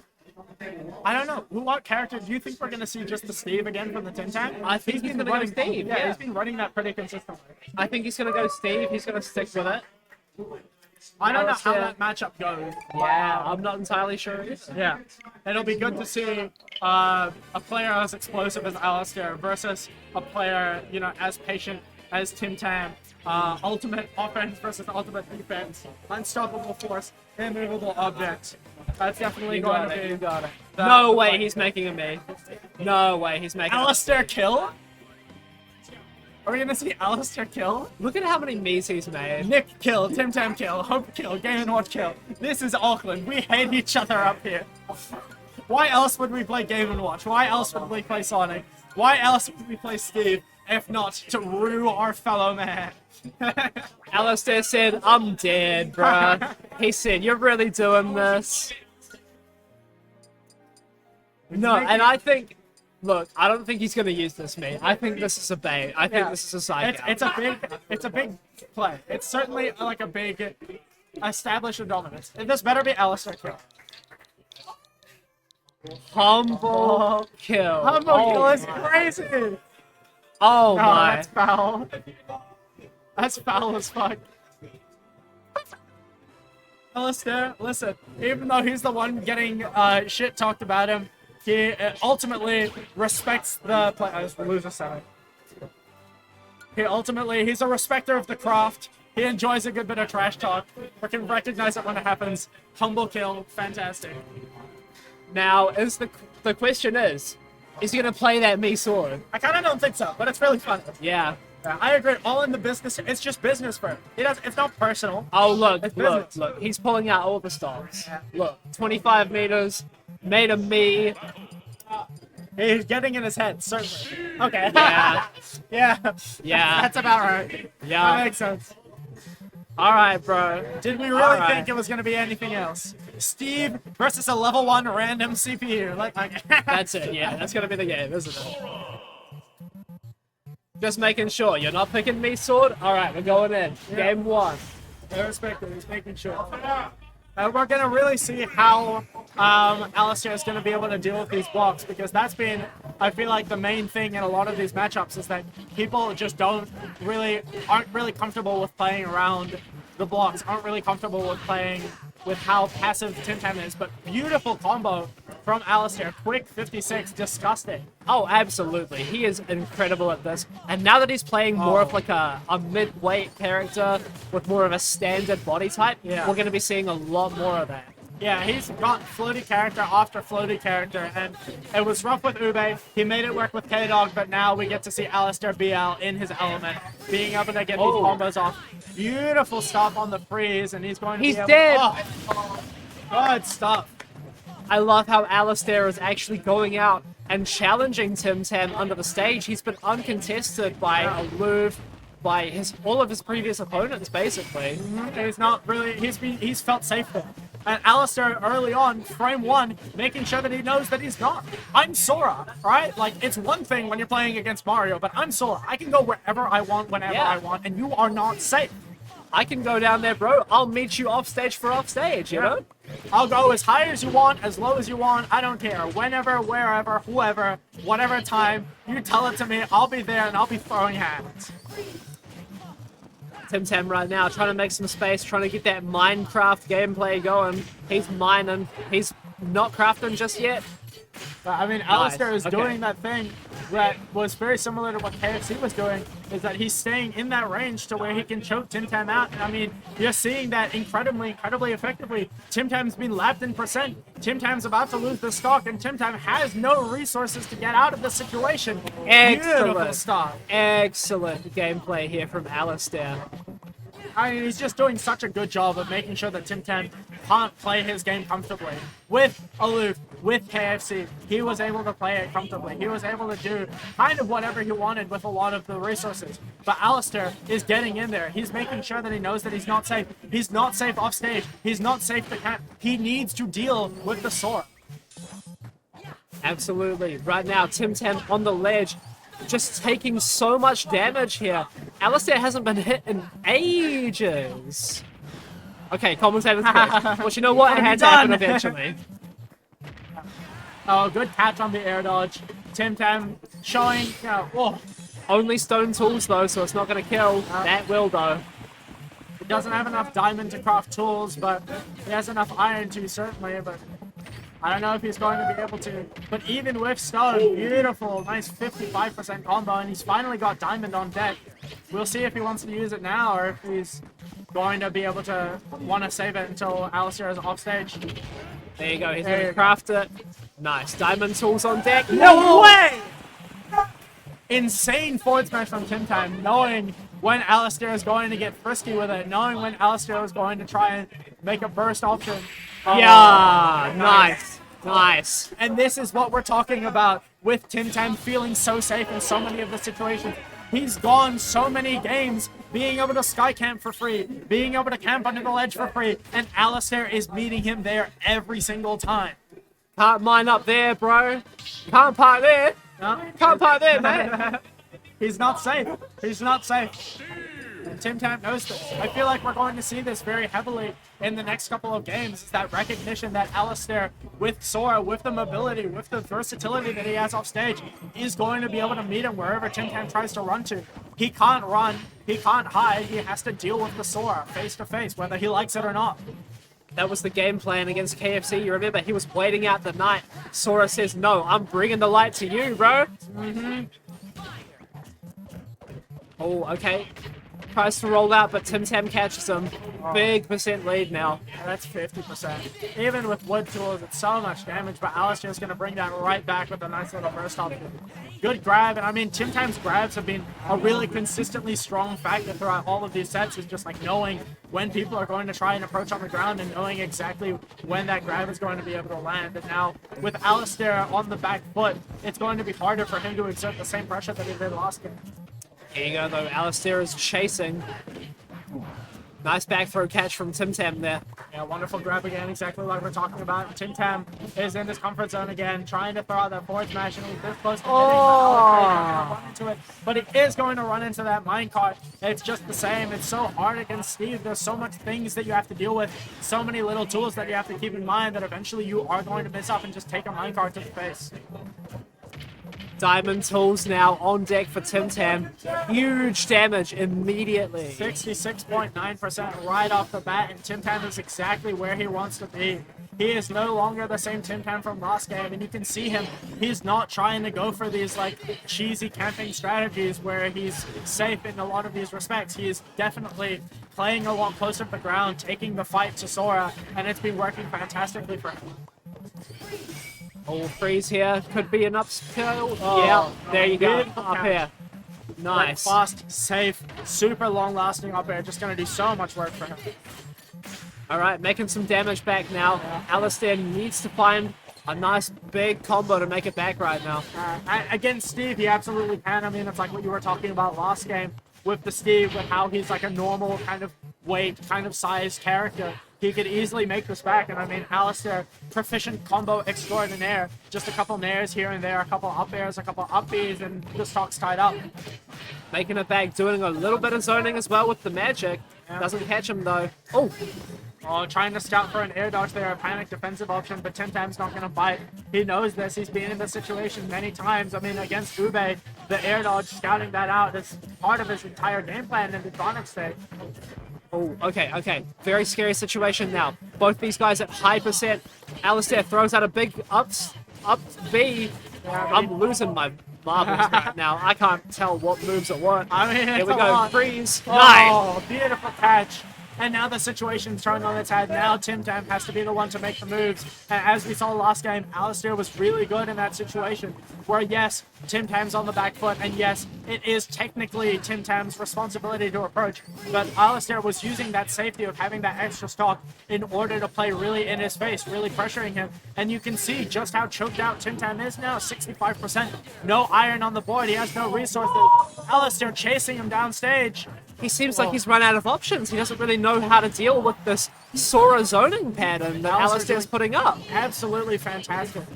Just, he has no resources. He has no time. He has no space to be able to farm for things. Alistair's just always there. Oh, Getting oh wait, he bonks it. He bonks. Unfortunate way to end it, but I mean, Alistair, he had that game very firmly in his control towards the end. And as soon as you could see the shift in the game plan, Yeah. as soon as the percent changes, as soon as Alistair had that lead, that pressure from him became so much more threatening, and the mental from Tim Tam kind of crumbled slightly. You know what I'd love to see? Him actually play that me that he made.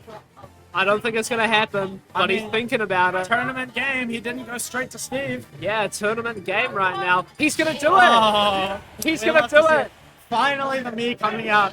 Humble kill. Is this going to be the boogeyman from out under the bed? The sleep paralysis demon finally making its move. Humble kill, just business for him. Or is this going to be Alistair being able to take advantage of a panic pick and move into losers finals? Oh, he just had the right timing on the counter there to get around it. Tim Tam. And you see Tim Tam establishing that space with these shurikens, using these down airs and getting a lot out of it. I mean, Tim Tam's Mii Sword Fighter, I understand that from the audience perspective, it sounds like kind of a meme pick, but no, this is very much a real thing for him. This is very much a comfort pick, and I mean, he is well in his comfort zone right now. You have to wonder if not only throwing the momentum completely off, right, this is a much faster game, but also the experience that Alistair has with Mii Sword compared to Steve, right? You have to wonder if that plays into it as well. No one plays this character. Nobody plays Mii Sword. Mii Sword Fighter is an incredibly strange pick. But Alistair's been doing fantastic. I mean, like you're mentioning with Steve, the thing about Mii Sword Fighter is, you know, the body type and the weight and the speed at which he falls. It's very easy for Alistair to get the big confirms. There you go. You were seeing that earlier, nairs. It's just, Alistair can do what he wants to. And yeah, there was an adjustment period there at the start where it felt like Tim Tam was running the show, but I feel like Alistair gotten back into it, up a stock. He's doing fine. It's that similar weight and body type. He doesn't have to change his combo structure at all. Yeah. It's really just an adjustment in terms of the speed and the pace of the game, the ranges that he wants to play at. But it's something that he's managed to navigate really, really effectively. I mean, yes, Tim Tam was running the game at the start, but now it looks like it's Alistair's match to lose. Oh, yeah. Alistair sitting comfortably on his first stock here. Tim Tam not really threatening anything at the moment. Here we go. Key to the light. Well, shades of Ube there. Sure, the combos aren't true, but if he can stick to Mii Sword Fighter enough, then it doesn't really matter. The advantage state just keeps trucking along. Big forward air there, but it's not going to kill. Alistair still sitting pretty on his first stock. Oh, okay. I like the delay idea here, but Tim Tam was ready for it. Keeping him off now with the magic. And this is the thing. I don't know if this speaks to my personal experience as Mii Sword Fighter or just the particular moveset that Tim Tam has, but I mean, it's looking really hard for him to seal out the kill without that Gale Strike, and just as I said, lines up the back air perfectly in almost the very similar way to, I feel like, K-Dog, where Alistair was kind of moving around trying to shark the landing, and then Tim Tam managed to space around that with a back air. But you have a big hill to climb now if you're Tim Tam. You've lapped him, right? As Alistair has.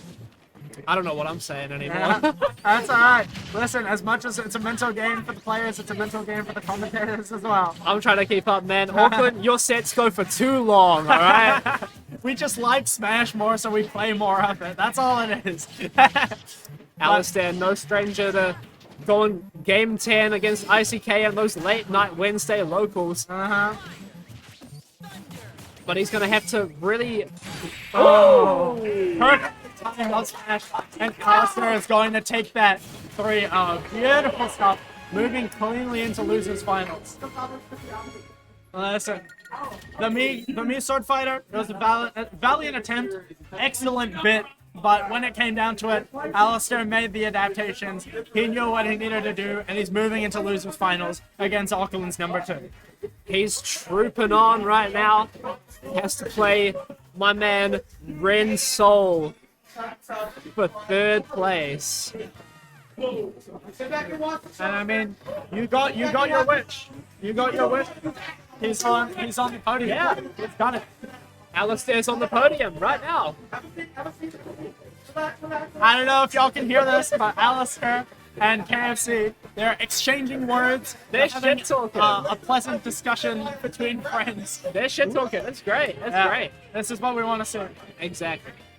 And if I'm not mistaken, this is Alistair's last tournament for us, right? It is, yeah. Yeah. It's his last major anyway. Right, okay, that makes sense. Might be a couple more locals that he comes to, but this is his last major. And it would mean so much to him if he could take this and get a 1st place. Take that one back home with him to the States. Yeah, there's a lot riding on this match, not just obviously in the classical sense of, oh, it's a tournament, I don't want to lose. Not just in the money sense of, oh, the prize pool for this tournament is particularly fat, but also in just knowing that, yeah, this is the last major with this group of people that you've been playing with for years and years and years. You want to do as good as you can. You want to take it as far as you possibly can. It's all been coming up to this. Alistair versus Rento. Finally, we're past all the players that want to play passive. We're past the Sonics and the Steves and the Jigglypuffs, and now Lucas versus Sora. They're going to be fighting. They're going to be scrapping. Sure, they're floaty, and sure, they have disjoints, and sure, they can play passive, but Rento and Alistair, that is not the game that they want to play at all. We are going to be seeing sparks flying. And you know that Alistair has that Lucas experience too from playing Smithereens in our home region, right? Mhm. This is Smithereens' main, and they do play quite similar in my experience. Okay.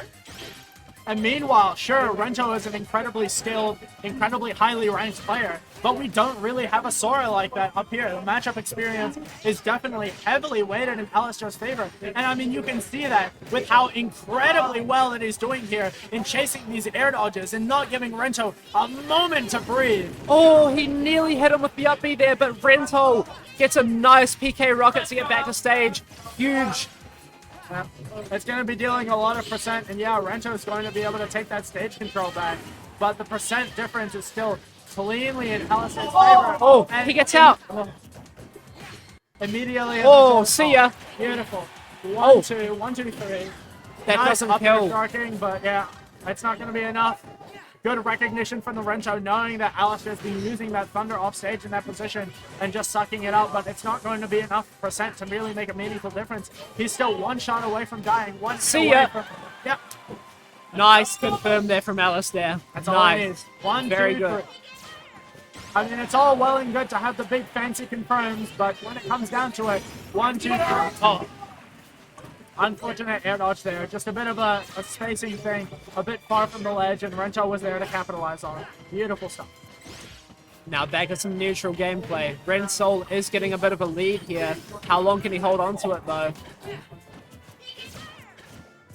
He's going good. He's controlling that horizontal space, but Alistair, when he gets in against a character like Lucas, who's like that perfect weight to be comboed, Alistair is just taking it so far.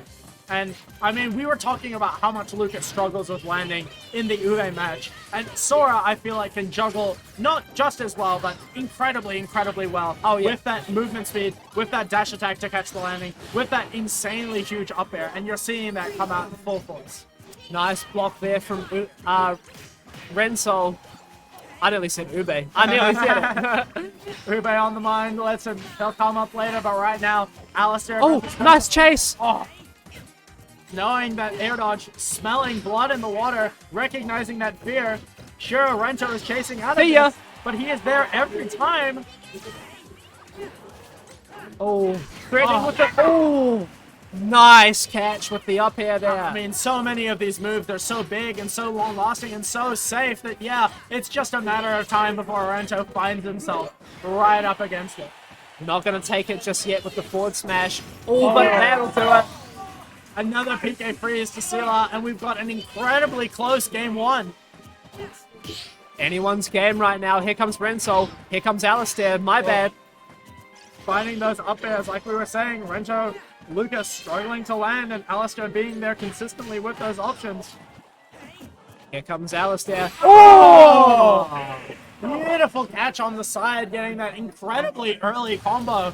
Forward air into forward smash to take game one. He said, "Put batter up. See you later." Swing for the fences. Goodbye. Yeah. Game one is mine. Incredibly, incredibly well. How poetic to use a baseball metaphor for an American versus a Japanese. Listen, he swung for the fences and he hit big. Home run at 70%. Disgusting way to end the first game.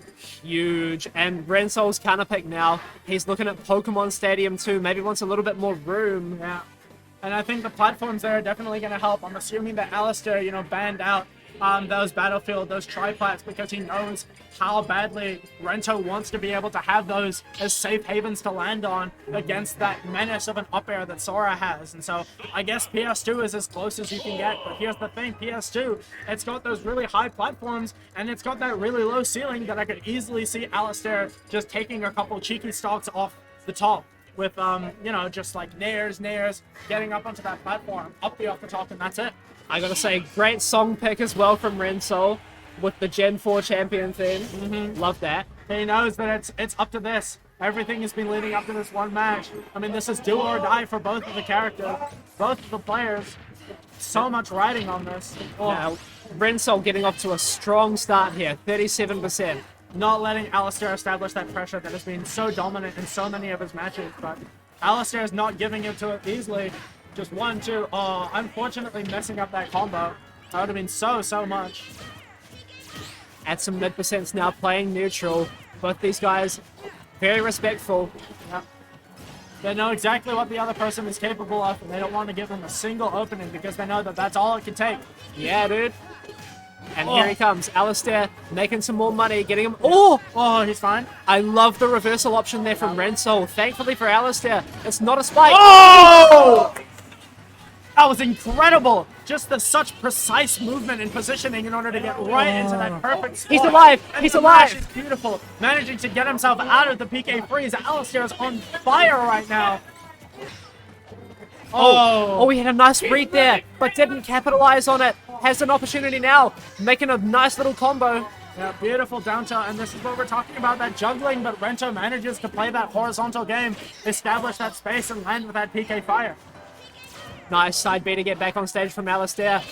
Oh, okay, PK Fire's going to find the kill for Renzo. Yeah, Rento doing what he does best and establishing that control over neutral in that horizontal space with the PK Fire, managing to take that stock off the side. Beautiful, beautiful stock. Watch this, alright? They're playing so respectful, but here comes Alistair. Tap, tap. Oh, unfortunate nearly had drop it. there, but I mean, you can see the vision, you can see how close he is, and you can see how comfortable he is at juggling this specific character with this specific weight. He knows what to do, he's just this close to being able to landing it, and that's all it takes. That's all it takes. He goes tap, up smash. See you later. Right now after. I'm one stock ahead. Still sitting pretty at this mid-percent. He's not in any real danger right now. And here he comes. So he's getting Rento manages to air dodge out. Beautiful stuff. And establish that horizontal control. But I mean, Sora's fighting back. Oh, nice roll through the DP there. And I really respect just keeping it simple with the forward smash. I mean, in such a high pressure situation, you just want to get your damage in. And oftentimes that forward smash is the way to go.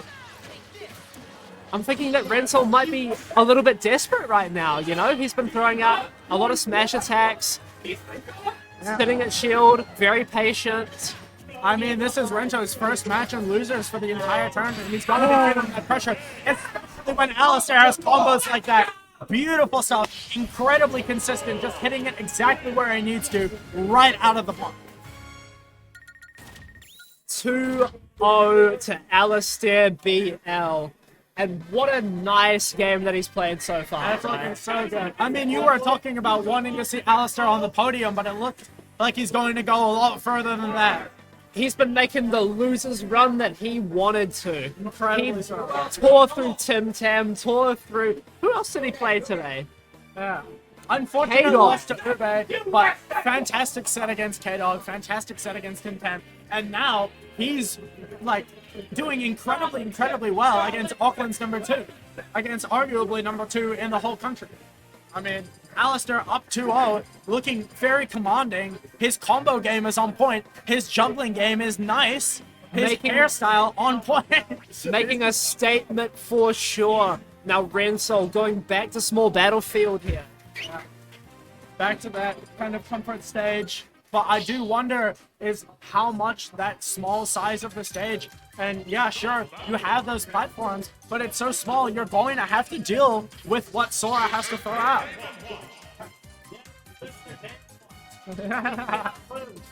Just teasing us a little bit, you know, picking game and watch just for a little bit. Him to Sin from the sidelines, trying to get him to get to the dark side, but Brenta, character loyalist through and through. He played Lucas when I first met him, and he's playing Lucas all these years now. To the bitter end. Yeah. To the very end. If he's gonna go down, he's gonna go down doing what he loves, and that's PK Fire and neutral. Now he's got a reverse 3-0 to make here if he wants to stay in bracket and get the run back against Ube. Both of these guys actually looking for the run back against Ube, right? Ube took both of them out in winners. Yeah. Ube is just that strong, just that powerful, just that much of a force that they both have to deal with. But right now, Ube is the furthest thing from either of their minds, as they're just focusing on this neutral between them. Incredibly back and forth. Down throw, nice tech chasing there with Alistair's forward air. Oh! Alistair just incredibly good chasing him in that same way as Tim Tam. I mean, even so far out off stage, even like way below it, Alistair's going to chase him. He can go so deep for it with this character. And Rento is clapping straight back. Rento answers with big smash attacks, Yeah. getting the perfect read on Alistair. But here he comes, 45%, has him at the ledge. Oh, trying to get through with that up smash. Scouts the air dodge, knows it. Alistair's on the hunt once again. He hasn't touched the ground. He doesn't have. Oh, he's still in danger. He's not safe. Chasing him so far, but Rensol making space now with the snake train. Comboing the jump cancels there into the up air. That's crazy. But Alistair is just shaking it off like nothing happened. Oh, See ya. he's so good. He's so consistent with those.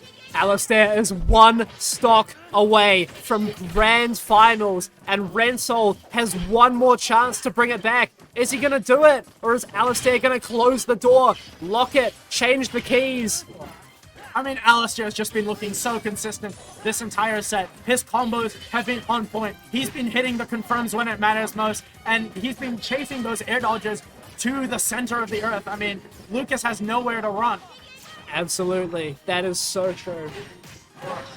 Combo. And I mean, even if he's not getting like big shots, it doesn't matter.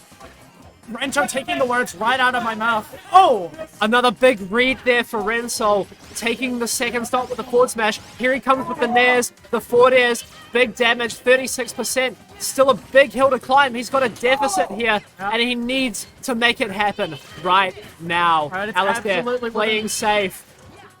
Absolutely within the realm of possibility. Rento can absolutely make this back. 40% stock deficit. Yes, Alistair can hit a nice confirm, but Rento, with his edge guarding, his advantage state has been so consistently clean that it'll only take a couple hits. But Alistair's not giving it to him for free. He's at a very scary percent right now. 111. That's prime time for Alistair to get a confirm. Gets in with the right timing off of the down smash. Backbone not enough to kill, but Rento in a really dangerous position. Great recovery there from Rento. He needs to make a PK freeze happen. Something. Down smash. Gets around it. Oh, Not just dead. stale. Just too stale to kill. But Alistair's not giving up. This might be it. That's it. Not letting him go back to neutral for a second. Alistair catching that jump with the up air. Beautiful juggle from Alistair, and he's going to make it into grand finals. Just wonderful, wonderful stuff. I mean, that's what we were talking about the whole set, is how much Lucas can struggle with that landing, is how much Lucas needs to be able to get back to stage properly, and Alistair just didn't let him at all. Alistair was there chasing those air dodges with the up air, chasing those air dodges off stage with the forward air. Wherever Rento tried to go, Alistair was there to meet him. Alistair was there to make sure that he knew he wasn't safe. And he's moving on. Swift 3-0 victory against Ube. Can I get like a minute? Yeah. A minute or two? We're going to take a little bit of a break before moving straight into grand finals. I mean, that was an incredibly high pressure set, incredibly high emotions. I mean, even though it was a 3-0, Rento kept it close until the bitter end there. So we're just going to give our players a moment to calm down for grand finals. But let me just set the stage real quick. Where are we? Ooh. Incredibly, incredibly good. That was the best that I've ever seen Alistair play, I feel like. Just the way that he was chasing Rento and the way that he didn't let him breathe for a second. I mean, we saw it kind of in the set against Tim Tam, right? We very much saw the way that once he got comfortable and once he got into a position that he was happy with, he just put the pedal to the metal and did not let up for a second. We saw that against Tim Tam. We saw the way that he was chasing him. We saw the way that he was getting him in spaces where Tim Tam felt safe, right? Under the stage with the blocks, sky camping with the blocks. All of these spaces, no one had chased him this entire tournament, but Alistair was there.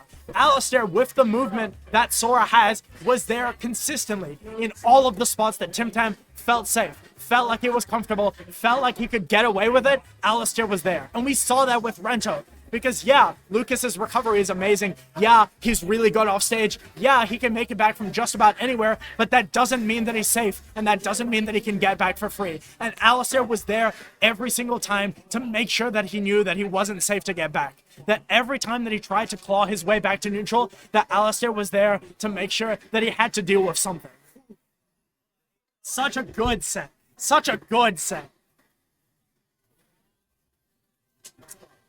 Now, if y'all need to take a piss, get some water, get a snack, do it now. You got a little window here before we get into grand finals. Grand finals, everybody. Whoa, what a game though. That was so good. Alistair is so much fun to watch, man. Alistair is so much fun to watch. I love watching this dude play. He's so good. Oh, true. You gotta. Yeah, no, you're so right. Oh. What a set, man. This is what I want to see. This is what I want to see. This is what we want to see. Yeah, and I'm curious because I've been mentioning this whole time, right, that Alistair, one of the things that made him so dominant against Tim Tam and against Rento just now is that he was going for extensions in advantage in places where they felt safe. Now, Ube, this entire tournament, has felt incredibly safe, specifically off the up. Every time he uses up B, he feels very, very safe to just kind of hang out there or come down with a down air or whatever, that kind of thing. But Alistair, with his movement and with the way that he's catching with the up airs, he could be the one person that is actually challenging Ube in these positions. Absolutely. Alistair, we saw it in the winner's set. He was spacing really well around the up Bs, trying not to get hit by it on shield, you know? But he needs to capitalize, right? Yeah. It's so hard to challenge Game & Watch after he up Bs. He can do anything. He can back air, he can down air, he can do whatever he wants, right? But if Alistair gets a good read on it, if he gets a counter, Yeah. dude, I'm gonna pop off and like counters a down air. That counter on Rento, that was obscene. That Oh, was yeah. the way that he double yeah. jumped back to be in like the perfect position to counter the up B. That was godlike. That was so good. Alistair, you support it, bro? Is it brand new or? It's just, yeah. So yeah. It's just water. Oh, okay, fair enough. As you're mentioning, I think capitalize is a good way to put off it because he got massive openings against Tim Tam. He got massive openings against Lucas, but those are against Rento and Lucas. But those are both characters that like very much they are a perfect weight to get combo. Game & Watch, notoriously difficult to combo. Yeah. Super light, super floaty. He's got that frame 3 up B that can get him out of situations for free. And like, yeah, it's good. It'll be good for Alistair to be in positions to punish, but he needs to be able to get things off. Because Ube, the thing about Ube, he hits big. He hits you, you're taking 60, you're taking 100, you're at the ledge for the foreseeable future. Alistair needs to match that freak if he wants to be able to kind of keep up in the set. See, Ube will push his advantage so far, but Alistair can't get much of that in this matchup, right? Because of how light and floaty he is. Yeah. That's the problem here. He's not going to be able to get those big nair trains. He's not going to be able to get anything like that.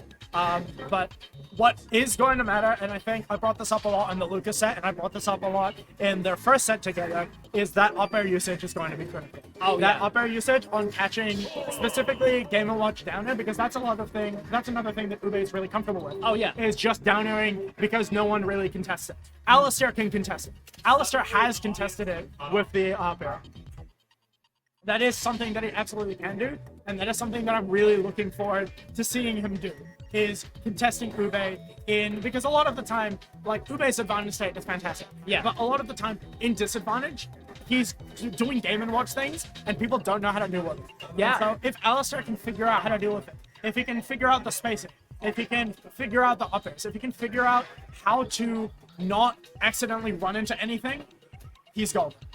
Now, Ube's taking a minute here to get prepared. Check his notes, get the stream audio going through his headphones. He's doing as much as he can right now to prepare for this grand finals set. And we're getting into it, folks. Game 1 of grand finals!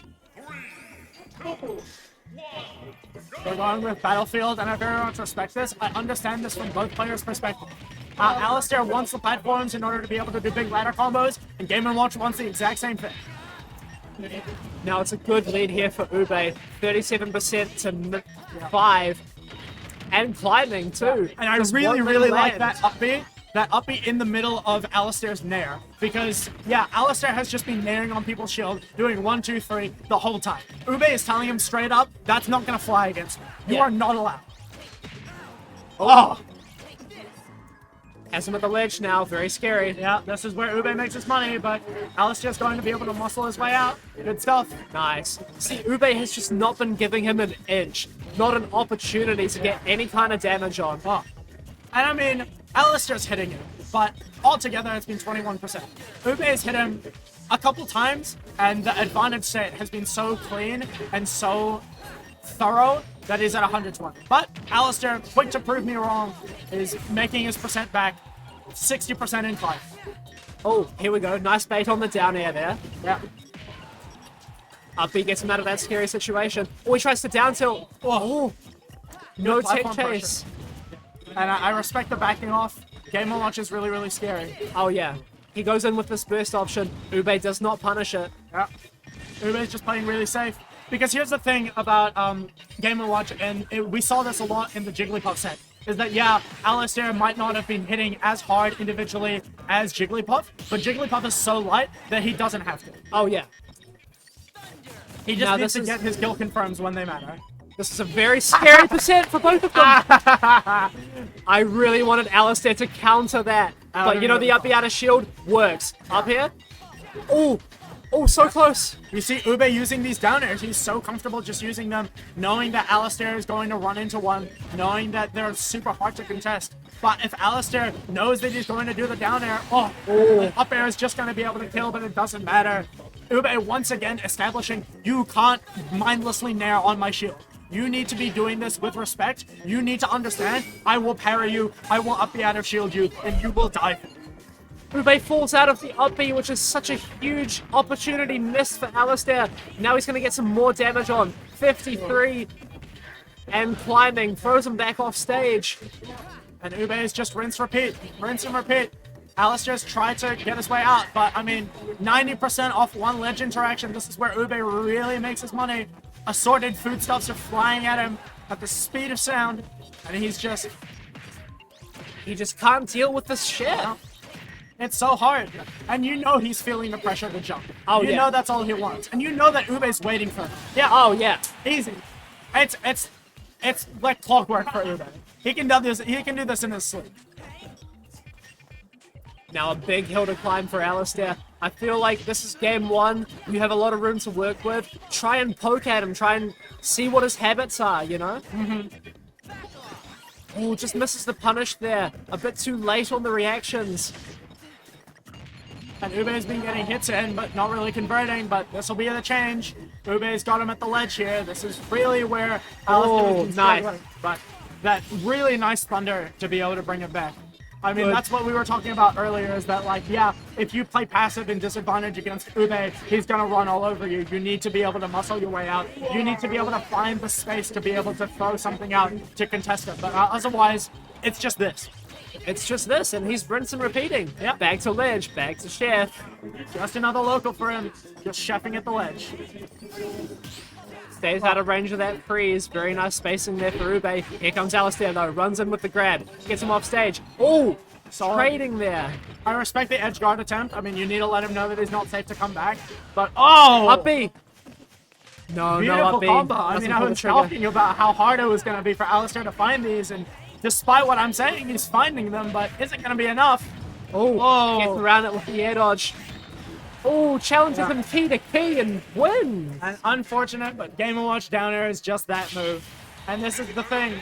You need to know how to deal with Game & Watch's options and disadvantage. Ube is so comfortable with throwing that down air out, with throwing that nair out, with throwing that up B out, with just air dodging back to stage, that if Alistair is not able to properly capitalize off that the way that he has been capitalizing off the defensive habits of Rento, of Tim Tam, of K-Dog, then it's just going to be a repeat of game one. We're seeing a switch to Smashville now. Ube taking game one. Alistair, I know he's been going to Smashville quite a lot today. He really likes that middle platform. He really wants, because, I mean, you saw it at the end there. He did get one nice string into the platform extension, and you even yelled, like, up B, like it was that close to working out. And so Smashville is just condensing that, but it means he's going to have to deal with Game & Watch's fit and all that much more. 54% already on the board, and I mean, not looking good. Game & Watch's anti-airs are so oppressive to a character like Sora, who can't easily land. I mean, he's comfortable in the air, but he's floaty, and he's gonna have to come down eventually. And every time he does, Ube is there waiting for him with a plate full of food and a chair to the face. It's a conundrum as Alistair's Sora, right? Because, like, you don't want to challenge him on the ground. Mr. Game & Watch can up B you, get you off immediately, but you don't want to, like, just jump at him either because his anti-air is so oppressive. It's just incredibly hard to challenge Game & Watch in anything. And I feel like this is very much so, in a way, like a matchup thing of where, yeah, you can't challenge things like you traditionally can, but you need to find the specific spacing, the specific ranges that you can do it. Like we saw earlier in the last set with Alistair's usage of the up B, or the up air, sorry, against the down air. He just needs to be finding more of those specific angles, but at the moment it looks like Ube is running away with it. Pop, up air. Ooh, nice. Beautiful Doesn't kill him, DI. though. Incredibly close, but that's the kind of things that we want to see. We want to see the confirms. Nice. That's it. Nice. That's it. Good stuff. First stock going to Alistair on this game, too. Yeah, fantastic. Nice. Not letting Ube take the stock that easily because, yeah, Ube is getting the hits in, but like we were mentioning in an earlier set of his, if he's not getting the kills, then what's it for? Alistair's been consistently finding these kill confirms. He's been consistently finding these nairs into up air, nairs into up B, and I feel like that's a really big difference maker because here Alistair is sitting at 130 and he's just, oh, Alright, big forward tilt takes it out for Ube, but Alistair has an opportunity to press the advantage now. Ube breaks out with the up B. trying to catch the air dodge with the grab and unfortunately miss him, but IDJ getting him onto the platform and leading to a quick 57. Still Nice. going. Yeah, nice tomahawk there as well from Ube. I feel like Alistair, he likes to, you know, press those nairs on Ube's shield. I want to see more tomahawks from him, you know? Yeah. And I mean, the tomahawks from Alistair have been so good in like the K-Dog match where he knew that K-Dog wanted to play more aerial and he knew when he was going to land. And oh, just right Nice. there, you're seeing him capitalize off that. Get a sweet little combo, and then he's at the edge. He's off stage where he's comfortable. Simple and clean confirms. Just like they said in that one song from Kingdom Hearts. You know what Very I mean? thematically congruent of him. That's all he needs, because yeah, simple and clean, that's what does it in a tournament environment. You've been playing the game all weekend, you've been playing the game for so long, and now you're against Ube.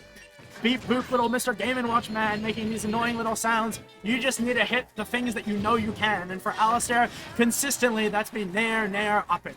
Nair, nair, up it. And that'll do it at this point, but Ube's got him at the ledge. Yeah, first he's going to have to find his way back from this ledge. my Nice. God. Super deep with the thunder, but it doesn't matter. Incredibly Ube creative gets him. play. Oh! Fantastic spacing from Alistair and that recognition on the grab, knowing that he had enough space to forward smash and knowing that the range is lined up.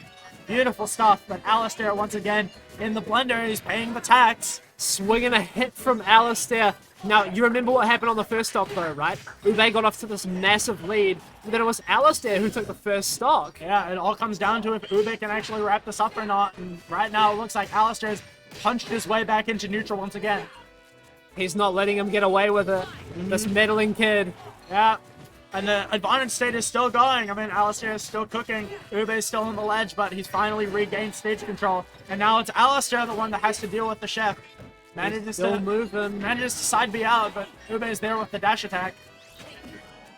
Has to find his way around. Nice roll from ledge. Ube thought he was going to neutral get up there. Went with this forward tilt. Fantastic stuff. Excellent timing from Alistair to know. Oh! The spacing was good on Alistair with the air dodge, but the spacing on Ube with the chase was better. Beautiful down smash that'll take us into a game 3. This is do or die for Alistair. He's going to have to make a reverse 3-0 happen. Absolutely crazy mountain to climb right now. Not just a reverse 3-0, but that'll be the reset. And then it'll be another set. It'll be another maybe 5 games of dealing with Ube Nair, of dealing with Ube ledge trapping, of dealing with Ube ledge juggling. It's a lot. But if there's a man who can do it, it's Alistair BL. He's been trekking through losers today. Absolutely on a warpath. And you have to wonder, does he have enough steam left in the tank for this? I mean, he's taken out some real killers on his way here. Tim Tam, K-Dog, Brento, not to mention all the sets that he played yesterday. Yeah. But, I mean, this is what it all comes down to. At the top of the mountain, there is Ube, and he's waiting for you with food in hand. Frying pan in hand, fish bowls. Alistair off to a slight lead right now, getting a little bit more damage on. I love the ranges that he's playing at right now. He's using his disjoint so well. He's not letting Ube get his nairs off for free. He's contesting that space very, very actively. But Ube's got him at the ledge. And you know what happens here. We all know how this story goes. Nice But Alistair, high recovery. punching his way out, and with the tech chase on the up smash, Alistair's got him on lock. Getting back to center stage now. Alistair, I'm liking these more high recoveries that he's doing. Yes. Just skipping the ledge game altogether. Absolutely, that's what you've got to do, because right here, this is where Ube makes his money. And Yep. as Sora, you've got the tools to escape it. Yep. But that's a thing. If you double jump into it, then Ube's there waiting with the juggle. I mean, it's a lose-lose situation. You gotta pick the lesser of 2 evils. Here we go now. Beautiful grab. I mean, he's just ready for this. He knows what you're going to do, and even if he doesn't, the options are covered for him. All he has to do is execute, and he executes consistently, getting that up smash on the side B punish. And now Alistair, the hill just got even steeper. Absolutely. Here comes Nair chains, up airs. Ube pushing his advantage so well this entire tournament. That's kind of been the story of it. Yeah. I mean, 1 hit and he's at 63. Alistair managed to hit his way out, but Ube is there. Beautiful. Nice. Maneuvering around the back air is incredibly well. Any one of those could have spelled death, and then countering the upbeat to boot. Alistair's counter usage has just been fantastic this game, but with Ube got him at the ledge, I mean, a counter's only going to get you so far. Can't fish for the up airs there. Ube is going to take advantage of that. Get another back air. Down air kills. Yeah. It's so hard to deal with Game & Watch and disadvantage. There's so many things that you need to keep in mind. I mean, his down air is like skis on steroids. It can be maneuvered, it's safe, and it still kills incredibly early. Ube going for the early kill, trying to just crush Alistair's dreams right then and there. And this is it for Alistair. It is now do or die. 1 stock remaining on your potential tournament game. You have to be feeling the nerves at this point. Everything's right now, and then Ube hitting another nair can't feel good. I mean, you know what that's going to happen. You know that Ube is just going to keep you at the ledge, but Alistair rewriting the narrative just a little bit, getting a solid 40 and not letting go. Is he going to find one more opportunity, or is Ube going to close it out? Keep his advantage going. Nice 92% and climbing. Death percent now potentially for Alistair. Needs Getting to... these down smashes. He's so close. That's And, it. Ube That's the is your tournament. Southern Cross-Up 2024 champion. Good game. Oh, beautiful stuff. A clean game, clean advantage state all throughout. And that's it. Yeah. Just like that. Beautiful Ube says, I'm done with this. See you later. 3-0. I I'm the mean, best. the advantage state was just suffocating. That's Oh, really yeah. the only way to describe it. Is that he just had Alistair at the ledge for an incredible amount of time. He didn't let him go even for a second. And it was brutal. But also, I just want to mention that, like, Alistair's run, incredible run. Like, last Absolutely. major in New Zealand, last tournament with this group of people, and he did fantastic. Alright. Oh, what? Oh, hold on. Don't close the stream. Yeah. Guys, we're not done. Do you want to talk this We're up? not done. If you thought this was over, Alistair has one more match to play. If you can believe it. I'm of course talking about Thug Final. Okay? Thug Finals. KFC to maybe get Now there's no option here for me to pick Thug Finals. We'll add in Thug Finals later. Sure.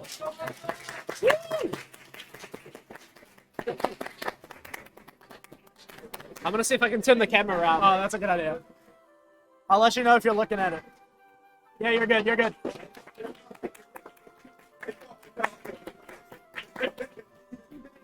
a medal, but there's a trophy. Let's go!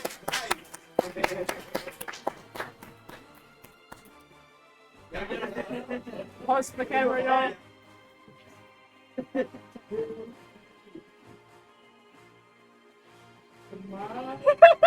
Yeah! The Ube Mog once again coming out. Absolutely legendary stuff. Now we can watch And now, we have one final match for y'all today. One last game. We have the notorious Thug Finals. So Alistair and KFC are going to sit down and play one last match. See who's going to humble who. There's been so much beast. There's been so much build up to this. How much money is on the line for this match? How much money? I'm not sure. Ube, what? This is a money match, right? How much?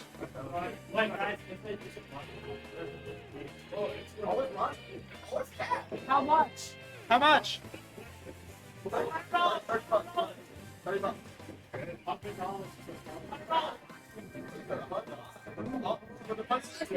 Wait. Money match. Big money KFC, big money Alistair. There's 40 bucks on the table right now. We'll love to see it. $40 on the table. I could put $200 money match, but that would be like disingenuous. No, it's wouldn't it? 20 with an extra. It's 20.0.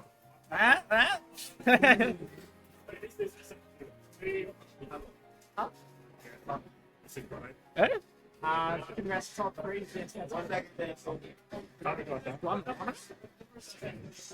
Yeah, but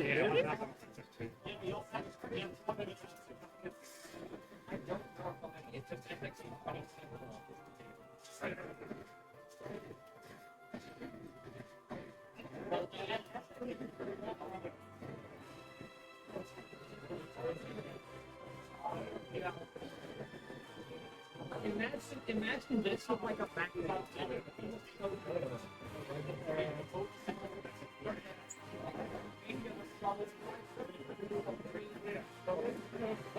Now listen. They're messing around out there. Yeah, we're getting ready for So the I'm match. missing that. But eventually, we're gonna have the KFC Alistair money match. Now, I hear that there's beef, Yes. but I've not, I guess, been around to witness firsthand the beef. Could you explain the beef to me and the audience, perhaps? It's a lot of shit talking, really. Okay. It's a lot of back and forth, saying, I would humble you, you would humble me. You know what I mean? Who is the most humble player? Okay, We're gonna listen. find that out. There are two characters. Yes. KFC, quite the personality. Alistair, we've talked at length about him. This is what it's all about. This is what it's all about, right here. This is competition. Right now. This is passion. This is energy. This is excitement. Alright. This is KFC versus Alistair. Big shmoney match. $40 on the table. Money. I apologize, stream. It is not actually $200, but I can't change that right now. Yeah. So, we're gonna have to suspend our disbelief a little bit. I think That's it's okay. funnier that way. It's $200 of like kind of emotional currency. Yeah, yeah, yeah. Yeah. A lot of emotional currency has gone into this. Have they played? Oh, funny bunch. Have they played at any point during this tournament? I think they've played some friendlies. Okay. But not actually, like, in the bracket. Okay, so this is like more important than the bracket. Yeah, yeah, yeah. Of course. This is what the whole event has been warming up to. It's KFC versus Alistair BL. Oh. Sora versus Sonic. We're going back to the classic Auckland Classic of just like long ass games. So sit yourself down, grab yourself some snackeries, stay hydrated. I need to get some water after this. Get comfortable, people. Yeah. This is an important match. Arguably the most important. The highest stakes. This is what it's all about. This is what we're here for. That's it, FGC next one. They say that Southern Cross Up 2024 was set up specifically to house this money match. Specifically. It's that serious. Now, nice parry from KFC. Yeah. But Alistair's going to be the one to find the first hit here. A cheeky 34. And he's already talking. He's already talking. Words are being exchanged. Pleasantries are being discussed. Small talk is being had mid-game. They're laughing. They're having a good time. This is what it's all about. But that being said, KFC carrying the side B into the back air. Nice. He's been grinding this matchup. These guys hate each other. Big spells coming out from Alistair. Shadow was a money gang. We love casting spells. He does. Meanwhile, KFC's only spell is spin. He's got the JoJo's Part 7 vibes. That's all he do. You know what? If it works, but it ain't working. He's Oh, he spinning makes it right back. into the blossom. He makes it and back. manages to make it back. Good stuff. Oh. Pop, pop, see ya. Oh. Oh. Nice shield there from KFC. Yeah, very just fast enough of a follow to be able to make that. Good spin dash. We love to see it, but the percent difference is still. good. I want to say, this is the most aggressive that I've seen KFC play all weekend. KFC wants blood. KFC is not here to have a good time. He's here to kill him with a gun. Oh. Good catch. Alistair's up is Nice. has just Nice. been so good. This entire time, he's been up airing so well. He says, come on, bro. You gonna fight me for real? KFC's fighting back. KFC's letting his words do the talking. That's not the expression. He's letting his fist do the talking. Words doing Nice. the talking is the default. Oh, Good escape there from Alistair. Yeah, Getting charge back the now. cap. 23%. Not a bad little percentage to have. yeah, extra credit is always nice, even if it's only 24. Oh, good nice. air dodge. But manages to catch that on the way down. KFC. Shit. Oh! Perfect weight on the back end there, just lining it up so nicely.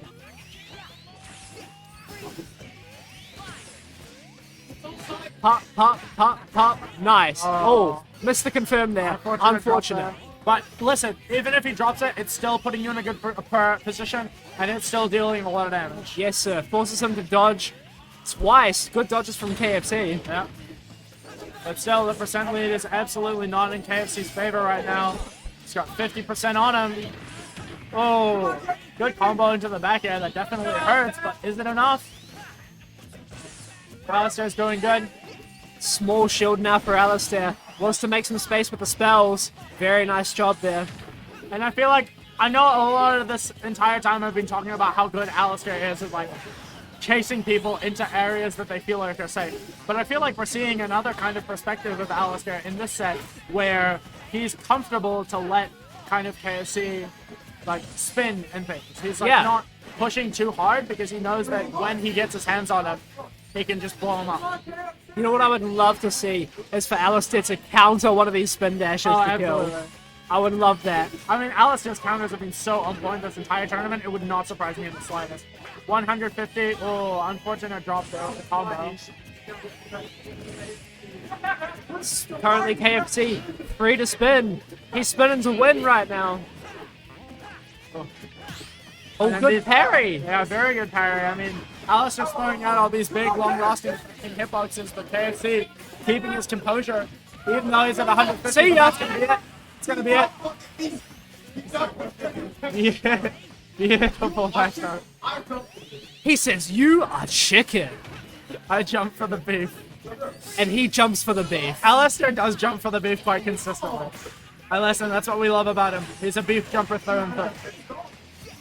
Nice 51% on the board and climbing. Oh, he's just so consistent with these. Absolutely He just huge. gets these so often. So well. Oh! Big back air. Nice! Oh! The Alistair counter. He's so good with these. He's so good. Alistair says to KFC, "Are you humble yet?" And KFC is refusing to back down. It's only game 1 of a potentially game 5 set. KFC is not giving up ground for shit. The crowd wants him sent to parkour prison. Alistair only jumps for the beef. And KFC is the chicken. Listen, Alistair has been jumping the beef this entire tournament, and it's been paying off for him. He's been getting that extra half bar of hunger, and it's been working out. KFC, meanwhile, going for the chicken, but, I mean, if you jump for the chicken enough times, the difference in hunger is going to rack up. And Alistair is making that difference clear, night and day. Here we go, game 2, Pokemon Stadium. KFC has a bit more room to run. Oh, nice. Big burst option there from KFC. KFC is definitely playing the game the way that he likes to. Jumping for the chicken, playing nice and safe. He's gone back to his tried and true, running away, you know? And now he's got a 0.9% lead, but that dissipates in the face of Alistair's Keyblade. Alistair there trying to swing early, trying to catch him on the back. Nice idea there. Just needs the right execution. Yeah, Sora's movement is great in that you can kind of get to wherever you want on stage, but moment to moment, it just can't keep up with Sonic. Oh, yeah. Oh, Little combo there. 39%. Now He's got the KFC lead. talking.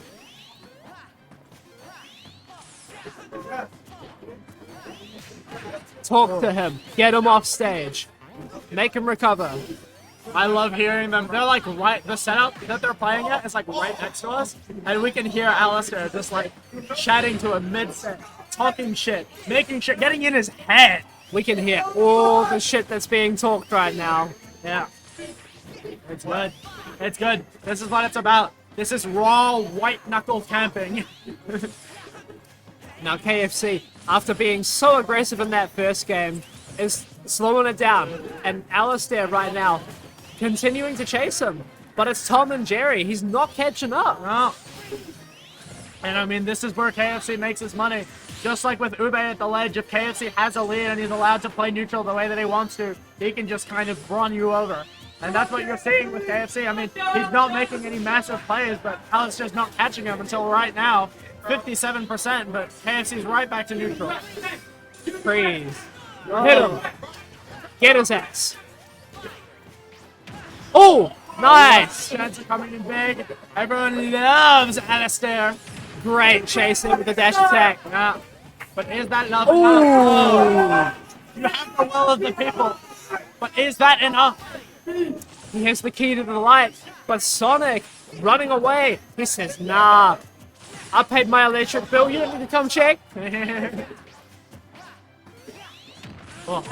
And now KFC is even more comfortable. I mean, you've seen what KFC does. Oh, when yeah. He has even like a 0.01% lead. Let alone a KFC stock with, yeah, lead. with a stock lead, it's just this. It's just this for the next 4 minutes and 20 seconds, and he's gonna have a great time. He's gonna be chatting shit opera. He's gonna be spinning. He's gonna be weaving a tale of humiliation in Alistair's head.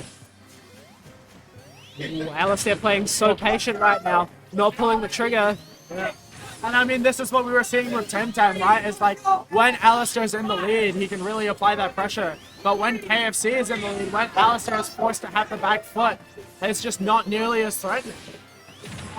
I want to see Alistair counter a spin dash. Just one time. Just one time. Counter It's it. gotta happen. I mean, Nice!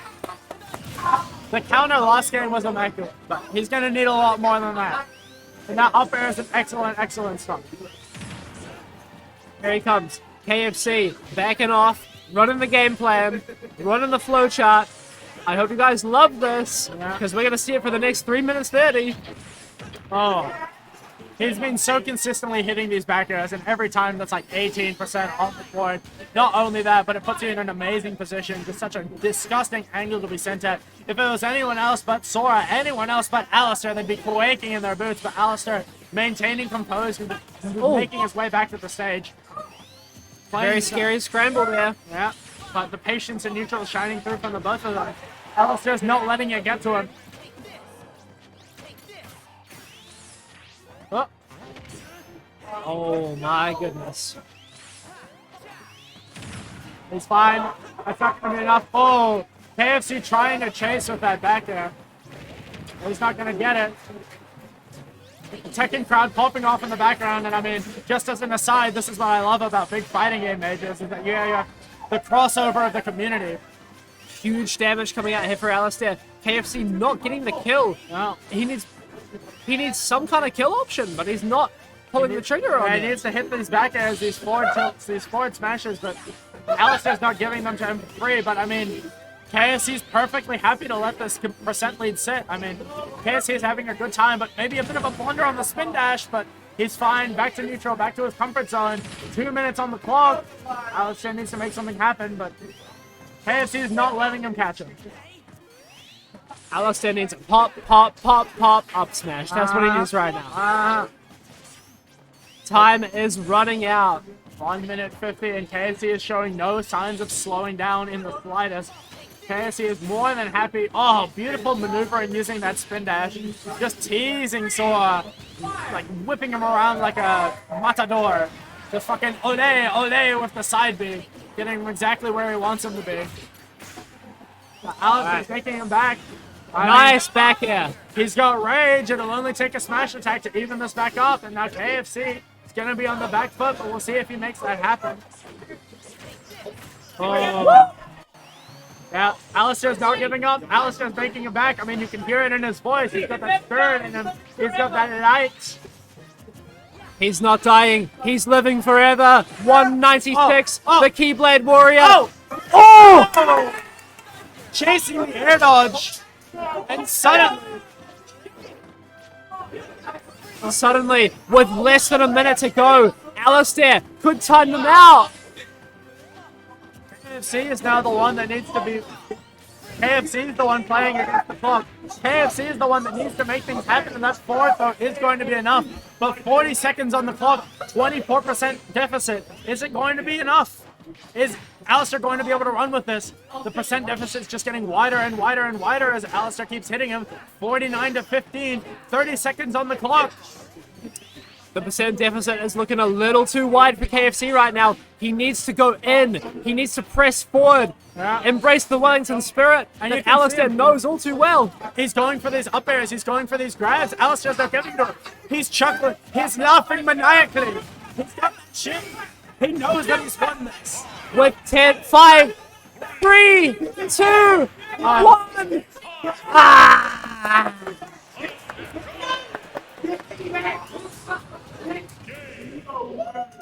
I think this is the first time that I have seen Alistair teabagging, and I love it. And I'm sure you can hear the USA chants in the background. I mean, it's impossible not to. The Wellington crowd is pulling up for their boy. They're pulling up for their resident beef jumper, Alistair BL. Alistair boys love indeed. Taking that stock, bringing it back from the clutches of defeat. Beautiful stuff from Alistair. Doing so good. You can see Tim Tam and K-Dog, the resident lame play enjoyers, trying to gas up their boy. But Alistair, he's got that spirit pumping through him. He's got the crowd. He's got the USA. Wellington! I mean, listen. Listen, we're going back to PS2. KFC is going to run his bitch-ass game plan again. Listen, look what he's doing. We're getting vitriolic on comms now. It's too late in the day, bro. I need food. I got no filter anymore. That's honestly real as fuck. I'm really hungry also. But we'll save that for after. KFC is running his game plan. KFC is running away, but listen, last game showed us that Alistair really doesn't care. KFC can run for as long as he wants, but eventually Alistair is going to find his way in, and eventually Alistair is going to shove that Keyblade right where it counts. You can run, but the Keyblade comes 57%. Oh my goodness. Chasing him into the blast zone, not giving him a moment of respite. Even when Sonic tries to spring right into the blast zone, Alistair is there following him. Once again, making sure that no one is safe anywhere on stage. Now KFC has the lead, going off stage deep for the forward air, doesn't find it. Now it's Alistair's turn, has him off stage. Oh, all right, back to back. Yeah, nice. Up B to cover a bunch of space. Good discipline on KFC, not mashing out of that, knowing that Alistair was pitch. Whoa! Ooh. Hold on, Beautiful hold on. dodge. Hold Nice on. back air. Really good back air, weaseling. Oh! The down air, just covering a ridiculous amount of space. And That's getting the them off the ball. first time I've seen him use down air today, and what an application for that move. I mean, it was when he was least expecting it, right? It's just like Fintan. Oh! Oh, okay. He's cooking. He's comfortable. Hold on. Wait a minute. Oh, 10 toes in when we standing on business. he do be standing on business in those comically large clown-ass fucking shoes. Is Sora. Now KFC has the percent lead again, but 5 minutes, anything can happen. Yeah. That's I mean, 6%, that's small potatoes. the game's really just started. KFC is in a good position, but I mean, we've seen how quickly it goes away. But with these back airs, with these spin dashes, and with how hard he is to catch, he's making a pretty good argument for himself in this third game. Oh my goodness. He's running the game plan. Yeah. He said, you know what? My flowchart is better than yours. I mean, listen, Alistair is trying to control the space with the nairs. He's trying to put the hitboxes there, but KFC is just too evasive. KFC's learned the spacing. KFC knows where he's going to be, and KFC is maneuvering around that 70% percent deficit. He's too fast. That's what's happening. Yeah. Sora just can't catch it. And I mean, when he does, it's going to hurt, like here, 64%, but is it going to be enough? KFC is just running. He's running his game plan. He's spinning away. He doesn't want anything to do with it.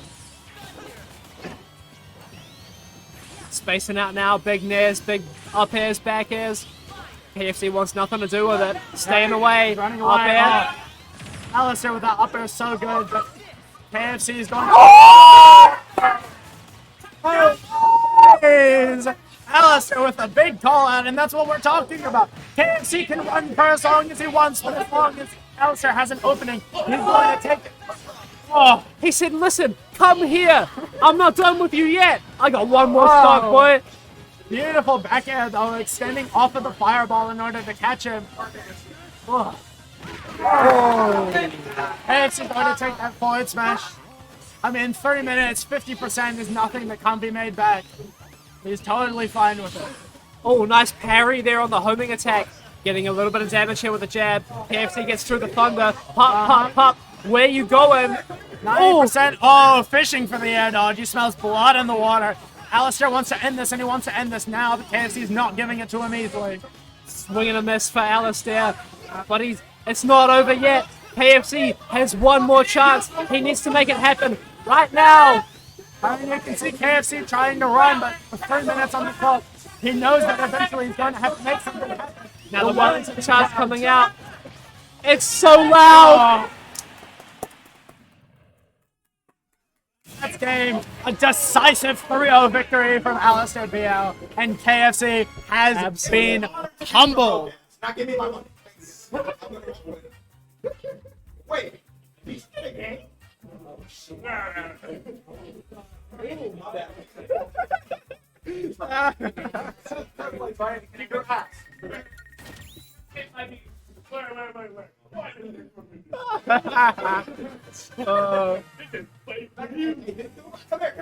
The beef is coming out. KFC says this is fake news. That's what he says. KFC denying the allegations. He's but I mean, denying the allegation. you've seen it here first. You saw the First-hand evidence. experience. Yeah. You saw what happened. He got his ass beat. All right, that's what happened. We're done here. That's it. That's the end of the stream. I hope you guys enjoyed seeing this wonderful bracket here. Southern Cross Up 2024. Yeah. I've been Mojo Bones. I have and will continue to be Puffer McSparkleface. And we're going to see y'all in the next one. Goodbye.